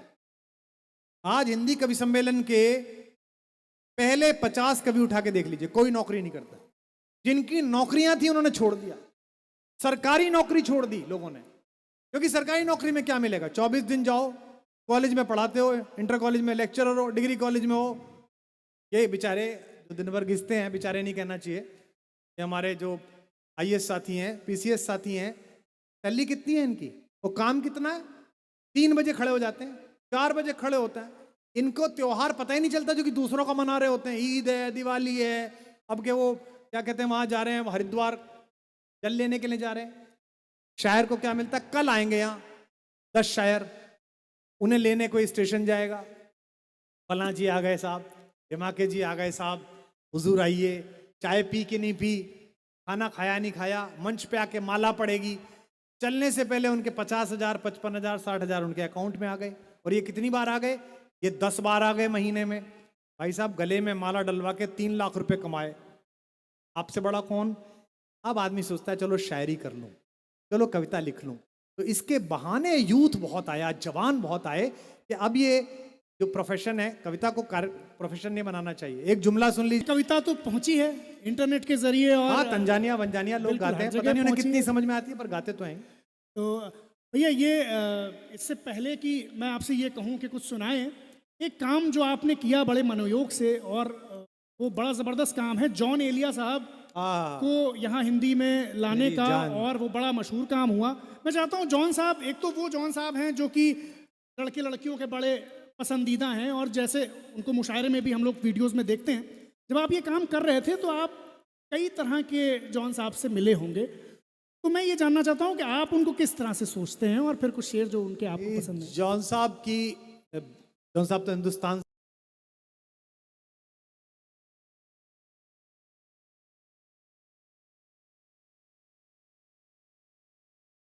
जॉन साहब से कोई ऐसा राब्ता नहीं रहा कि मैंने मुशायरे में उन्हें देखा हो या जाना हो।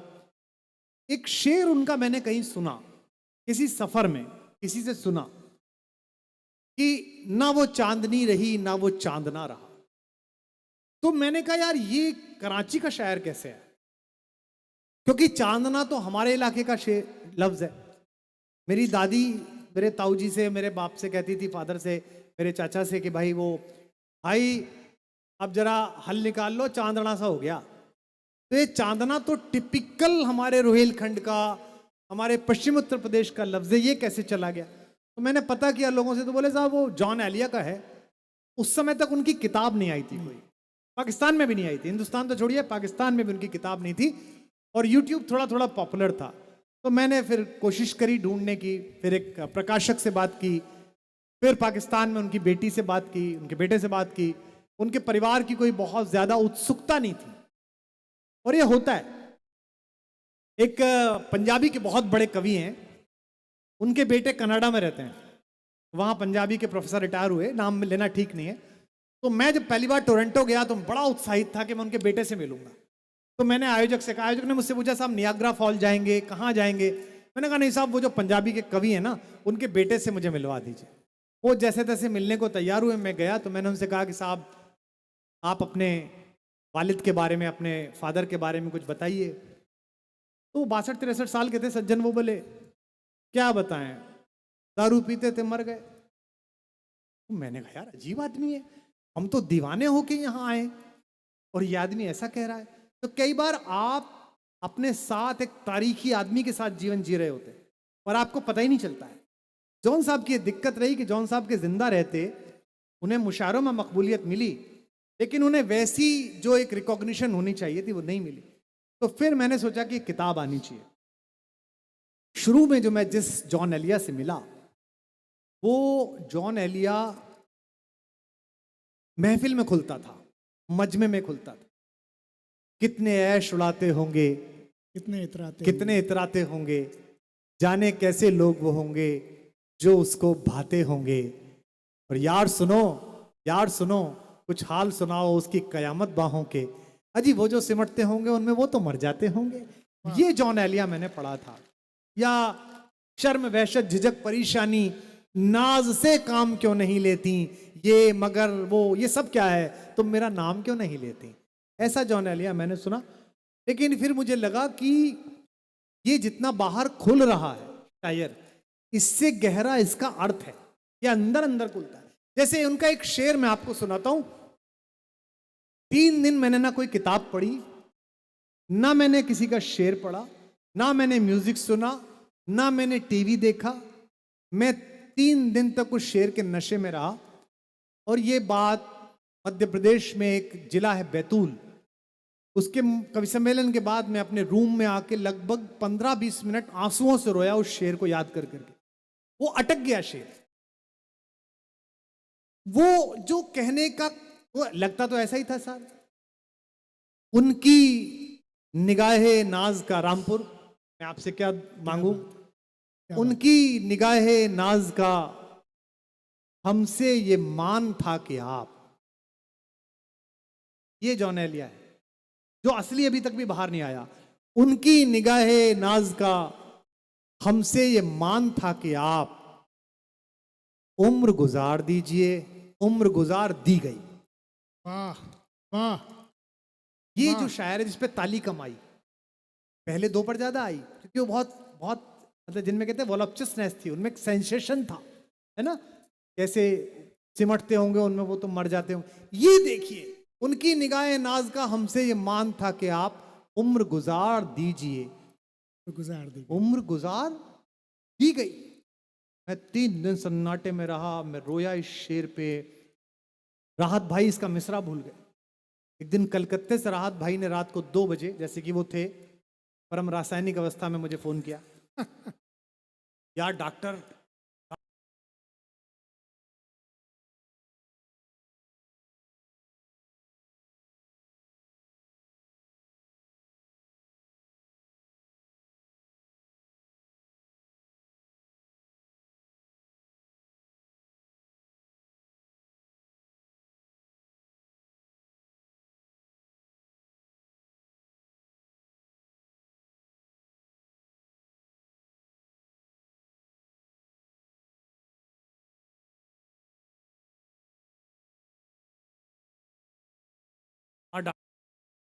भूल गए। एक दिन कलकत्ते से राहत भाई ने रात को 2 बजे, जैसे कि वो थे परम रासायनिक अवस्था में, मुझे फोन किया यार डॉक्टर। मैंने कहा जी भाई साहब। यार था यार जॉन का, वो दोबारा सुना। मैंने कहा क्या? तो बोले यार तूने उस दिन मुझे बताया था ना कि मैं रोया था, यार आज अकेला हूं, मैं अपने हिस्से का रोना चाहता हूं। ये देखिए आप इसे कहते हैं। ये कौन कह रहा है? राहत इंदौरी जैसा आदमी जो खुद में ही अपने आप में क्या कलंदर आदमी। तो जॉन एलिया की पहली किताब आई, इसका संपादन किया मैंने वाणी से। मैं जो हूँ जॉन एलिया हूँ जनाब, इसका बेहद लिहाज कीजिएगा। खुद ही उनका एक शेर है। फिर दूसरी किताब आई, लेकिन अब 2 किताबें यानी और गोया दोनों तैयार हैं, वाणी में चली गई, आ जाएंगी। तो मेरे को मेरी माँ ने पूछा किताब देख के 84 साल की हैं, भैया कौन है यू? मैंने कहा अम्मा ये कवि है, मर गया। मैंने कहा हाँ मर गए। कहाँ? यहीं है भैया, यूपी में ही। मैंने कहा ना पाकिस्तान में है। तो पाकिस्तान वाले किताब तूने क्यों लिख दी? तो मैंने कहा अम्मा यू किसी जन्म में पूर्वज रहा होगा, इसका तर्पण बच रहा था हमारे नाम से, श्राद्ध बच रहा था। तो और ये है पहले कभी जाम होंगे छलक गए होंगे। तो मुझे लगता है कि जॉन भाई के साथ कोई मेरा रिश्ता 2-3 जन्म पुराना रहा होगा, जिसमें मैं उनके खानदान में पैदा हुआ हूँगा या वो मेरे खानदान में, और वो कोई ऐसा बुजुर्ग रहा होगा जिसके श्राद्ध ना हुए होंगे, और ये तो श्राद्ध का समय ही चल रहा है। तो मैं ईश्वर का आभारी हूँ कि जो काम उर्दू के किसी आदमी को करना चाहिए था, जो काम पाकिस्तान के किसी आदमी को करना चाहिए था, वो हिंदुस्तान के एक सनातनी ब्राह्मणों के लड़के से सरस्वती ने कराया। इसके लिए मैं उसका आभार व्यक्त करता हूँ। क्या बात है भैया। ये इसके बाद कौन यार, से लोग काम? बोर हो गए, काफी देर हो गई, नहीं खत्म नहीं, कर इसको। मैं उस पे आ रहा हूँ। वो तो मैं आप सुनाने से पहले एक माहौल हो जाए, मैं बस ये पूछ रहा हूँ। लेकिन एक बात दूं, जी, इस बात की भी दाद है साहब, ये रामपुर में ही संभव है, ये लखनऊ में संभव है, ये ऐसे ऐसे परंपरागत जगहों पे संभव है। हम दोनों सिर्फ बात कर रहे हैं 1.5 घंटे से ज्यादा, और एक आदमी उठ के नहीं गया। जितने लोग थे उतने के उतने बैठे हुए लोग खड़े हुए, ये भी रामपुर में ही संभव है। वाह, मतलब मैं जश्न एकता को सोचता था कि वहां लोग 2 घंटे बातचीत सुनते हैं। आप भी सरापा मोहब्बत है साहब। लेट बुलाया यार, बुलाता रहा कर भाई, विधायक बना रहेगा, देख बता रहा हूं तुझे। नहीं मैं हाँ, नहीं मेरी बात को गंभीरता से ले, मैं जिसे बोल देता हूं वो हो जाता है। हाँ, 2007 में एक मुख्यमंत्री को बोल दिया था अहमदाबाद में कि प्रधानमंत्री बनेगा, बन ही गया। तब से वो कांग्रेस वाले ढूंढ रहे हैं कि हमारे वाले को भी कह दो, और मैंने कहा उसे सुनने बिठाओ तो सही, तभी तो बोलो। हाँ, मैं ये कह रहा था भैया कि जैसे कविता सुनाने के लिए, अब तो चूंकि आप परफॉर्मेंसेस भी बहुत करते हैं और बहुत सारी कविताएं सुनाते हैं जो जनरली बहुत पसंद भी हैं और लोग फरमाइश भी करते हैं, लेकिन आप जब अपने मन से कुछ सुनाना चाहते हैं जो जनरली परफॉर्मेंस के लिए नहीं होती है, तो वो क्या चीज़ आप इंतखाब करके सुनाएंगे? वो मैं चाहता हूँ कि आज आप यहाँ से वो सुनाएं। मैं वही सुना देता हूँ। और मैं एक बात आपसे कहूँ हिमांशु, ये बहुत गलत एक लोगों का मानना है कि साहब मेरी मन की वाली कविता नहीं सुनी, मेरे मन से नहीं सुनी, मेरे को पॉपुलर कविता सुनानी नहीं, ऐसा नहीं। अगर आपको भरोसा है अपने कहने पर तो आपको सुना जाएगा। दीक्षित धनकौरी का शेर नहीं है, शेर अच्छा बुरा नहीं होता, शेर अच्छा बुरा नहीं होता, या तो होता है नहीं होता, या नहीं होता, नहीं होता। तो ये कहने की बात है। इन्हीं मंचों से शक्ति पूजा पढ़ी गई है, राम की शक्ति पूजा। ददरी के बलिया का जो ददरी मेला है, उसमें महाप्राण निराला ने राम की शक्ति पूजा पढ़ी, ऐसे ही 1 लाख आदमियों में। रवि हुआ अस्त ज्योति के पत्र पर लिखा अमर, रह गया राम रावण का अपराजेय समर। आज का तीक्ष्ण विदिक्ष प्रकर वेग प्रकर, शतशैल संवरण शील नील नवगर्जित स्वर, विच्छुरित मन्य राजीव नयन हतलक्ष बाण, राघव लाघव रावण मदमोचन महियान। लोगों ने सुना, तालियां बजाई, समझा। हमारी आदत है, बंबई में लोग कहते हैं, मैं जब जाता हूं गाना लिखने के लिए, मुझसे कहते हैं अब ना आसान शब्द रख दीजिए। मैंने कहा क्यों? जनता नहीं समझेगी। 80 के दशक से खराब संगीत तो कभी नहीं बजा। मिथुन चक्रवर्ती जी के टाइम में वो जो उस समय बजता था, है साइकिल के पीछे से रिवॉल्वर चलाते थे जब वो, उस समय गुलजार साहब ने गाना लिख दिया। अमीर खुसरो के 2 मिसरे लेके, जिहाल मिस्की मुकुंद बरंजिश, और है ना, और देखो लोगों ने सुना, और उसमें मिसरा भी कितना शानदार सुनाई देती है, जिसकी धड़कन तुम्हारा दिल या हमारा दिल है। मेरी दादी कहती थी हिमांशु, और ये बच्चे तालियों के साथ इसकी तायीद करेंगे, बिल्कुल गलत बात है कि जनता अच्छा नहीं सुनती। आत्मा से रो तो फूटी आंख से भी आंसू निकलता है। क्या बात, क्या बात। ये तो अपने बहाने हैं कि साहब जनता अच्छी कविता नहीं सुनती। ये नहीं, मैं जनता को नहीं कह रहा था। असल में जो चीज मशहूर ज्यादा हो जाती है तो इंसान चाहता है कि वो जरूर सुन जाता है, वरना बात अधूरी रह जाती है। बच्चन जी के साथ हो गया जी बिल्कुल, कि मधुशाला मशहूर हो गई। अब बच्चन जी की कितनी बड़ी बड़ी कविताएं वो सुनी नहीं गई, अब मधुशाला चलती है। मेरे साथ भी होता है, कोई दीवाना कहता है सुना दो, अगर आप तो पता है क्या करते हैं, जब वो बोला हाँ सुना दो, ये सुन लेगा मेरे से। अभी पता है जाते में क्या कहेगा, 2 घंटे बैठे वही पेल गया पुरानी वाली। मैं जानता हूँ इसको, मैं तो यहीं का हूँ, मैं कोई अमेरिका से थोड़ी आया हूँ, यहीं पैदा हुआ हूँ भाई, वेस्टर्न यूपी में, तुम्हारे घर का हूँ। और नहीं सुनाओ भाई साहब, 2 घंटे बोलता रहा, वो नहीं सुनाई जिसके चक्कर में हम आए थे। आप सही, मेरे मन की बात अब आपने समझी। हिमांशु, ये जो सोशल मीडिया की अवेकनिंग है, ये इतनी अद्भुत चीज है। मैं इनका आंजनेय जी का फोटो लगा के अगर कल फेसबुक पे लिख दूं कि यार मैं तो तुमको एक बहुत भला अधिकारी समझता था, पर यार तुम तो बड़े वैसे निकले, तुमसे ये उम्मीद ना थी, नीचे 500 गालियां, आप जानते क्या हुई न, हम तो वहीं के रहने वाले हैं, 500। और अगर मैं लिख दूं यार आंजने जी मैं तो आपको केवल एक आईएएस अधिकारी समझता था, आप तो यार अद्भुत आदमी हो, आपके अंदर तो ईश्वरत्व है, भाई साहब आप तो जानते नहीं है क्या भला आदमी है साहब, काया पलट कर दी है इसने, ऐसी भेड़ चाल है। मैंने एक बार बॉम्बे जाते समय फेसबुक पे मुझे कुछ लिखना था, तो मेरी आदत है कि मैं लिखने के बाद 5 बिंदी लगाता हूं टक टक टक, तो मैं उसी कमेंट को कॉपी करके ट्विटर पे लगाना चाहता था या इंस्टा पे। वो लड़की जो थी फ्लाइट में जो कहती है कि फोन बंद कर लो, फोन बंद कर, बच्ची खड़ी रहती है ना, वो प्लीज सर फोन बंद कर लीजिए, वो बार बार कह रही थी please put up your phone, और मैं चोरों की तरह करते हुए, तो मैंने जब उसको कॉपी करा तो कॉपी की जगह कट दब गया, तो मैटर तो उड़ गया, 5 बिंदी रह गई। सच्चा किस्सा बता रहा हूं आपको, मजाक नहीं है, आप चले जाना। और मेरा पोस्ट का बटन दाब के मैं मोबाइल बंद करके सो गया। 2 घंटे बाद मैं बंबई उतरा तो मैं होटल के रास्ते तक पेट पकड़ के हंसा, आहा हा, नीचे क्या कमेंट थे, यही तो विद्वान आदमी की पहचान है। पंच तत्वों को कितनी सुंदरता से बताया है। व्याख्या कर रही है उसकी। एक कह रहा नहीं तुम मूर्ख हो, इससे तो आगे निकल गए, आजकल तो राम पर बोलते हैं, ये तो उन्होंने पंच ज्ञानेंद्रियों के बारे में बताया है। एक आ गए, आहा कुमार जी मैं खालसा पंथ पे भरोसा करता हूं, मुझे इन 5 बिंदुओं में अपने पंच प्यारे दिखाई दे रहे हैं। अद्भुत माहौल है। तो इसलिए इससे विचलित होना या खुश होना, दोनों ही बातों से बाहर रहिए। हिट हो जाओ, भूलो मत, ऊट हो जाओ, झूलो मत। ये आज अच्छी कविता सुने न सुने, मेरा काम होना चाहिए कि मैं जाऊं तो अच्छी कविता सुनाऊं, क्या काम। अब सुनाने की बारी आई है, मिला जुला के। मैं कहता हूं कि दोनों चीजें मिला जुला के। और अब कुमार जी खड़े हो गए तो आप लोग को भी अपने आप को समाज के तौर पर खड़ा कर लेना चाहिए, कोई नहीं, और तवज्जो के साथ सुनना चाहिए। मैं जो अब काम करने वाला हूं ये वो काम है जिसका पेमेंट नहीं हुआ है। मुझसे बात हुई थी टॉक शो की, लेकिन हिमांशु ने इसने मजेदारी के साथ मुझे फंसाया है। जो बच्चे मोबाइल से रिकॉर्ड कर रहे हैं, बेटा ये मत कर, बंद कर, इतने बजे रिकॉर्डिंग की आदत पड़ जाएगी तो फंस जाओगे किस दिन, बहुत बुरा माहौल है, बहुत वक्त खराब है। कुछ एक पंक्तियां मैं सुनाता हूं, और जो बीच में ये खाना पीना परोस रहे हैं ये भी थोड़ी देर के लिए बंद कर देंगे।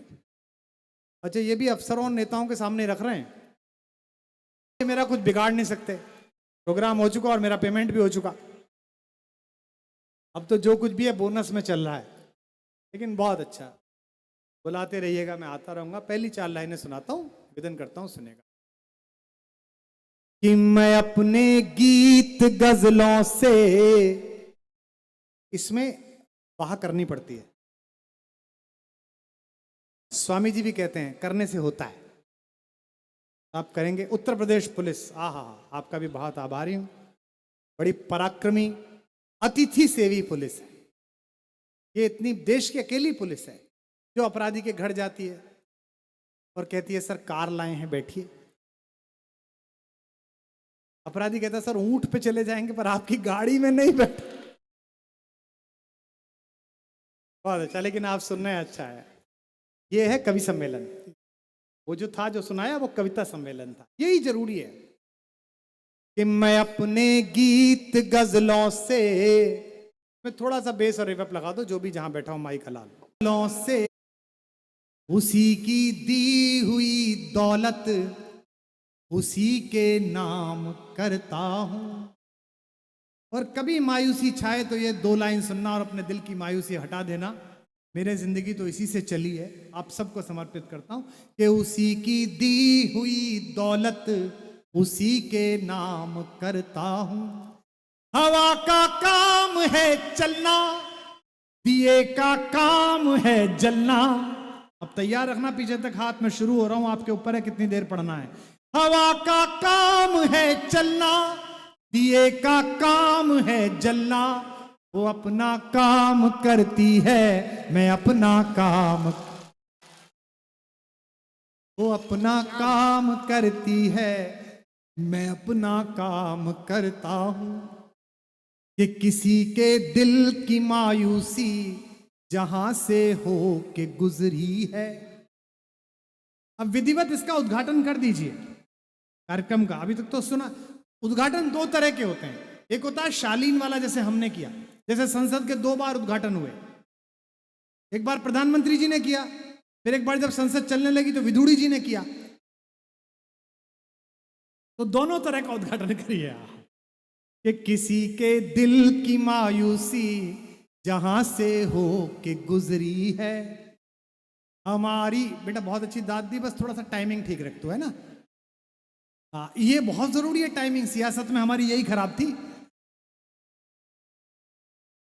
कि किसी के दिल की मायूसी, आकाश की अब जाके ठीक हुई है, जहां से हो के गुजरी है हमारी सारी चालाकी वहीं पर खो के गुजरी है। जवान लड़कों, ये मिसरे 2 तुम्हारे लिए आ रहे हैं, अपने हाथ उठाना। हमारी सारी चालाकी वहीं पर खो के गुजरी है। तुम्हारी और मेरी रात में बस फर्क इतना है। और अगली पंक्ति जब समाप्त हो तो एक भी हाथ नीचे ना हो, दोनों आकाश की तरफ हो। सुनना, तुम्हारी और मेरी रात में बस फर्क इतना है। तुम्हारी सो के गुजरी है हमारी रो के गुजर।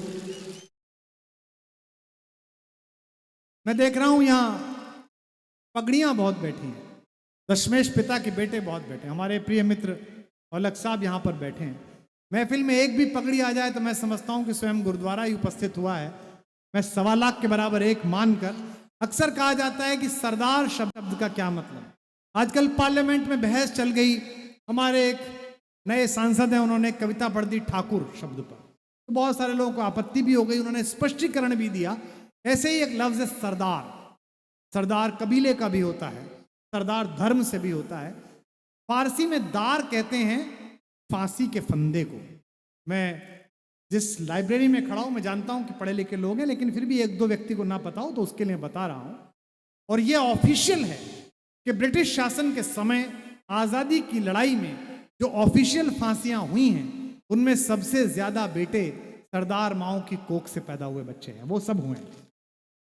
तो मैं 4 मिसरे औलख साहब आपके माध्यम से उन सब पगड़ियों को सौंपता हूं, गुरु गोविंद सिंह के यशस्वी बेटों को जो यहाँ पर हैं, उनको निवेदन करता हूं। उतनी ही तालियां देना, लगे कि हिंदू मुस्लिम सिख ईसाई सब एक साथ बैठे हुए हैं। निवेदन करता हूं कि जो 2 दिल एक कर देता है असली प्यार होता है। क्या बात है। याद उठे जरा आपकी, कि जो दिल एक कर देता है असली प्यार होता है। सनम को ही खुदा समझे वही स्वीकार होता है। क्या बात है। अब 2 पंक्तियों में सरदार शब्द की व्याख्या और आपका जयकार।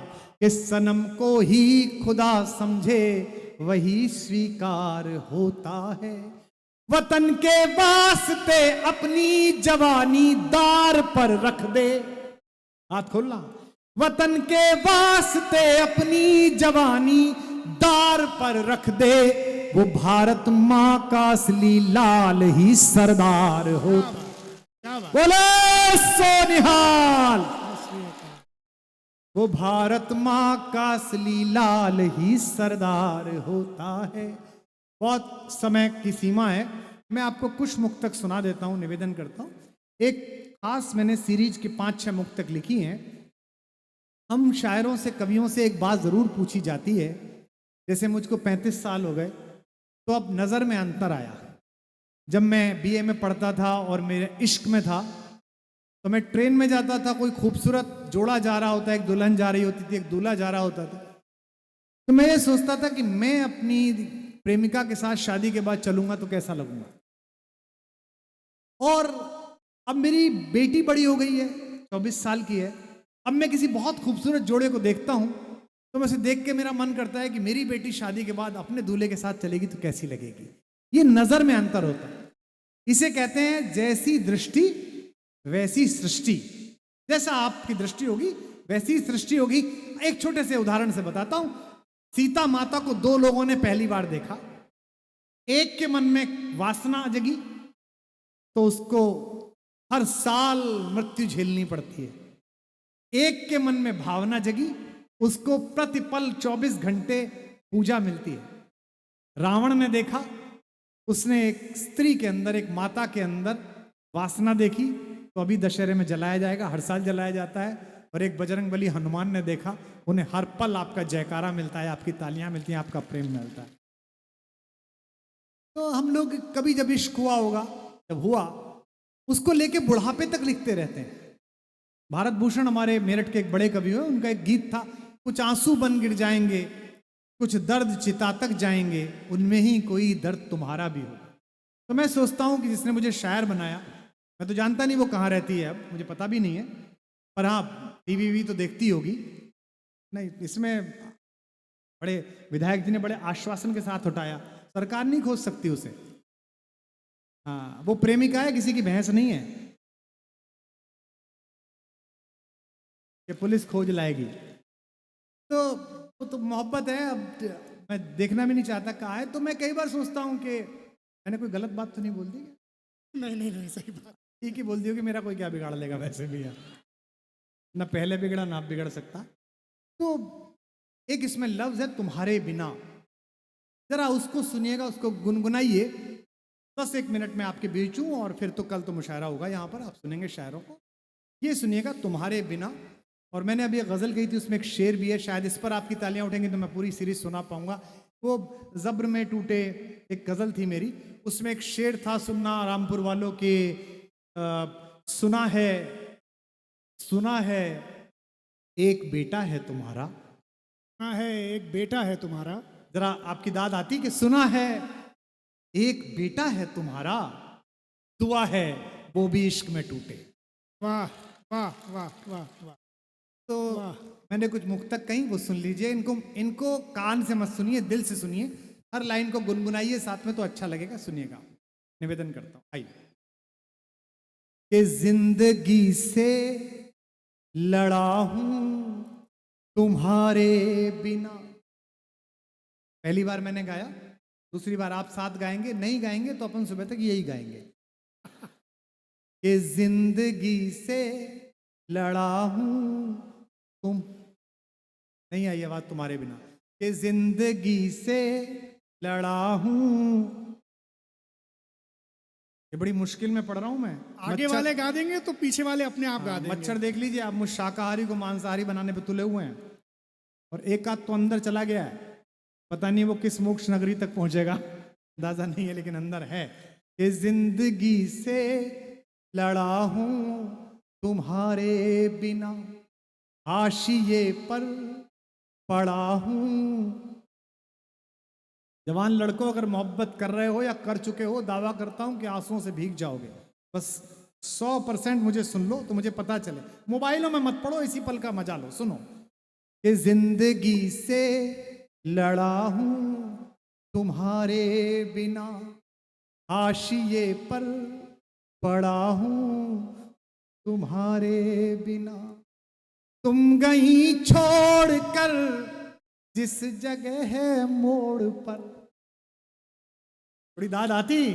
तुम गई छोड़ कर जिस जगह है मोड़ पर, मैं वहीं पर खड़ा हूं तुम्हारे। बात है। इधर के लोग भी, मैं वहीं पर खड़ा हूं तुम्हारे बिना। तुम्हारे सवाल का जवाब इसमें आ रहा है कि कितनी शोहरत में खेला तुम्हारे बिना। ये कौन कहेगा कि कितनी शोहरत में खेला तुम्हारे बिना, कितने तूफान झेला। तीनों तरफ लोग हैं, हर तरफ आदमी है। निकलेंगे तो ये कलेक्टर साहब व्यवस्था करेंगे कि कुमार विश्वास गजरौला तक पहुंच जाए, वहाँ वाले हापुड़ वाले कलेक्टर साहब व्यवस्था करेंगे कि ये गाजियाबाद तक पहुंच जाए, बाकी वो केंद्रीय बल अलग चलेंगे, 3 गाड़ियाँ मैनेजर्स की चलेंगी। क्या मूर्खता है, 100 रुपये में रोडवेज की बस से चले थे, कहाँ पहुँचे। मैं इस सफ़र को कविता बना रहा हूँ, इसी पल को मुझे जिंदा करना लगना चाहिए। 2 घंटे में इससे ज़्यादा तालियां मैंने ना सुनी। सुनना कि कितनी शोहरत में खेला तुम्हारे बिना कितने तूफान झेला, भीड़ में तो घिरा हूं मगर सच कहूं, तैयार है ना, भीड़ में तो घिरा हूं मगर सच कहूं, हूं मैं बिल्कुल अकेला, क्या बात है भैया, क्या बात है, क्या बात है। हूं मैं बिल्कुल अकेला तुम्हारे बिना। कुछ लोग खामोश हैं। वो शेर है ना नूर साहब का, मैं तो गजल सुना के अकेला खड़ा रहा, सब अपने अपने चाहने वालों में खो गए। ऐसा ना हो जाए जरा, है कि हर गजल में दिखा हूं तुम्हारे बिना। 80 के दशक के आशिक हैं हम। उस जमाने में फोन नहीं था, हमारे घर में भी नहीं था। जो घंटी बजती तो हम समझ जाते कि किसकी बजी है। आप लोग तो मोबाइल के दौर के आशिक हैं। उदय प्रताप जी का शेर है ना कि सब फैसले होते नहीं सिक्के उछाल के, ये दिल के मामले हैं जरा देखभाल के। और मोबाइलों के दौर के आशिक को क्या पता रखते थे कैसे खत में कलेजा निकाल के। तो हमारे वक्त में ये सब सुविधा नहीं थी। और आप जब दिल्ली जाते हैं तो रास्ते में मेरा गांव पड़ता है पिलखवा, जहाँ से मैं हूँ, जहाँ मैं पढ़ा लिखा, वहीं इश्क हुआ हापुड़ में। तो मैंने उसको कहा कि तुम्हें चिट्ठी भेजनी है। तो उसने कहा चिट्ठी क्यों भेजनी है, पागल हो क्या, ये तो आवारा लड़के करते हैं। मैंने कहा फिर? बोले तुम तो कवि हो, गीत लिखना। तो मैंने कहा तुझे कैसे पता चलेगी? बोले वो कोने पे अखबार नहीं है लोकल जिसमें तुम्हारी कविता आती है, उसको दे देना, वो मेरे घर भी आता है, मैं समझ जाऊंगी मेरे लिए लिखा है। तो 150-200 गीत तो ऐसे में लिख दिए। बाद में जॉन एलिया मिले जिन्होंने ये शेर कहा कि यूं तो अपने कासिदाने दिल के पास, देखो जॉन मेरा कैसे बुजुर्ग था, यूं तो अपने कासिदाने दिल के पास, जाने किस किस के लिए पैगाम हैं, जो लिखे जाते रहे औरों के नाम, मेरे वो खत भी तुम्हारे नाम। क्या बात, वाह। कि कितनी शोहरत से खेला तुम्हारे बिना। और रामपुर वालों जरा, कि कितनी शोहरत से खेला तुम्हारे बिना, कितने तूफान झेला। ये सुनिएगा कि हर गजल में दिखा हूं तुम्हारे बिना। बशीर साहब, इतना मिलता है मेरी गजलों से चेहरा उसका, लोग उसको मेरा महबूब समझते होंगे। चांद कहते हैं किसे खूब समझते होंगे, वो गजल वालों का उसलूब समझते होंगे। तो ये देखिएगा कि हर गजल में दिखा हूं तुम्हारे बिना, गीत में भी लिखा हूं तुम्हारे बिना। परेशानी थी प्रशासन को कि मेरे ऑफिस ने पैसे ज्यादा मांग लिए, है ना, लेकिन मैं कहता हूं मैं कितना गरीब आदमी हूं। अब ये सिफारिश भी लगाई गई, विवेक और नीरज से लेकर तमाम लोग इन्वॉल्व किए गए ताकि इस नींबू को थोड़ा ढंग से निचोड़ा जा सके। मैं प्रशासन के इस कौशल के लिए कलेक्टर साहब आपको बहुत बधाई देता हूं। कभी मैं देश में प्रधानमंत्री बना तो आपको वित्त सचिव बनाऊंगा निश्चित रूप। कि आप जानते हैं कि प्रेम की आंच में 50 का काम 5 में कैसे कराया जाए। ये नेता, ये देखो, ये जो भाजपाई है ना, इनके बोलने के चक्कर में मत फंसना, बोलते बहुत अच्छा है ये भाई साहब, बस प्रेम में चले आइए। ये विधायक बोल रहा, मैंने रास्ते में हापुड़ में कर दी, मैंने कहा में तेल भर दो प्रेम में। तो पंप वाला बोला पागल है क्या? मैंने कहा यही बात मैं विधायक से कहना चाहता हूं, पर वो समझ ही नहीं रहा कि हर गज, तू क्या सोच रहा है पैसे कम कराए तो नहीं बोलूंगा क्या? और क्या कि हर गजल में, तू तो पराया, मैंने तो अपना वाला नहीं छोड़ा था। वो तो इसी बात से नाराज था कि बोल मत बस, कि हर गजल में दिखा हूं।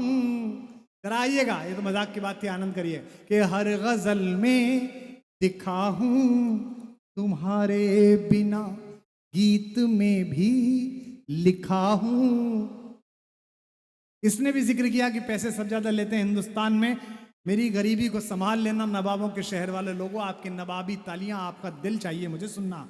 कि हर गजल में दिखा हूं। यार कितने कितने प्यारे लोग हैं, एक्सपोर्ट क्वालिटी के लोग हैं यार। तो इनको तो बाहर साथ में ले जाओ। पूरा मिसरा तो सुन ले मेरी जान, पहले पहले चिल्ला पड़ा तू है। इस इतनी उतावली में रहेगा ना तो वो मुंह दिखाई में ही भाग जाएगी, बता रहा हूं मैं तेरे। पूरा समझ सुन, हाँ, कि हर गजल में लिखा हूं तुम्हारे बिना। ये पता है 200% वो होंगे जो इसके साथ आए हों, सांसद जी के, मंत्री जी के साथ हो गए। ये होता है, हमने तो किया ना। ये जब रैली में आप जाते हो तो सामने वो विधायक का कैंडिडेट बोल रहा होता है, इस बीच आप बैठे होते हो, तो एक फ्रॉम नोवेयर एक लड़का आता है, अब वो फोटो खींच के अगले दिन फेसबुक पे लगाता है, रामपुर उपचुनाव के लिए विधायक जी से गंभीर चर्चा करते हुए। अच्छा, उसको पता ही नहीं है ये होते हैं जो बीच में दिया। बेटा दांत सही जगह पे दे, तब आनंद आएगा। मैं तो कल वालों की तैयारी करा के जा रहा हूं, मैं तो लीग मैच कर रहा हूं, असली तो कल खेल लेना तुम। कि कितनी हर गजल में दिखा हूं। वाह, बच्चे यहां गा रही हैं, क्या बात है बेटा। तुम्हारी आवाज जिस दिन निकलनी शुरू हो जाएगी ना, उस दिन हिंदुस्तान हिंदुस्तान हो जाएगा। तुम्हारी आवाज निकलनी चाहिए। कि हर गजल में, बहुत बधाइयां 33% आरक्षण के लिए तुम्हें, बहुत बधाइयां। हर गजल में दिखा हूं तुम्हारे बिना, गीत में भी लिखा हूं। एक पंक्ति आगे वालों के लिए पढ़ रहा हूं, देखूंगा नहीं देखूंगा तुम्हारी तरफ, वाह और तालियां 2 पंक्ति पर। गीत में भी लिखा हूं तुम्हारे बिना। लोग कहते हैं महंगा हूं सबसे, मगर अब बताना, लोग कहते हैं महंगा हूं सबसे, मगर कितना सस्ता बिका हूं तुम्हारा। क्या बात है, क्या बात, वाह वाह। कितना सस्ता बिका हूं तुम्हारे बिना। ये सुनिएगा, लिखते समय मैं रोया, सुनते समय शायद आप रोएं अगर दिल लगते हो। निवेदन करता हूं, कितना सस्ता बिका हूं तुम्हारे बिना। मैंने जीवन गंवाया तुम्हारे बिना। ये है जो तू कहता है। एक वक्त आता है, एक सन्नाटा आता है, लगता है कि ये सब फर्जीवाड़ा है, ये लोकप्रियता, ये यश, ये पैसा, ये मान्यताएं कुछ नहीं है। वो हो जाता जो सोचता था, सब जिंदगी अच्छी हो जाती। पता नहीं भगवान क्या चाहता था, सुनना। कि मैंने जीवन गंवाया तुम्हारे। थक गए क्या आप लोग? तो वहां तो करनी पड़ेगी ना। कि मैंने जीवन गंवाया तुम्हारे। अगला मिसरा वो गजल का मिसरा है, वो भीड़ में दाद नहीं पाता। रामपुर तो गजल का अखाड़ा है। अगर यहां भी वाह नहीं हुई तो मैं समझूंगा मेरे कहने में कमी रह गई होगी, वरना आप जैसा सुनने वाला तो कहां है हिंदुस्तान नहीं, में। रामपुर की तरह सुना जाए। बस जरा निवेदन करता हूं कि मैंने जीवन गंवाया तुम्हारे बिना, तुमने कैसे बिताया तुम्हारे बिना। थोड़ी ऊपर बात थी लेकिन कोई बात नहीं। तुमने कैसे बिताया तुम्हारे बिना। कलेजा हथेलियों पे ले आना बस अब। तुमने कैसे बिताया तुम्हारे बिना। तुम तो जी भी लिए गैर के संग, मगर क्या बात है। तुम तो जी भी लिए गैर के संग, मगर मैं तो मर भी न पाया तुम। क्या बात, क्या बात।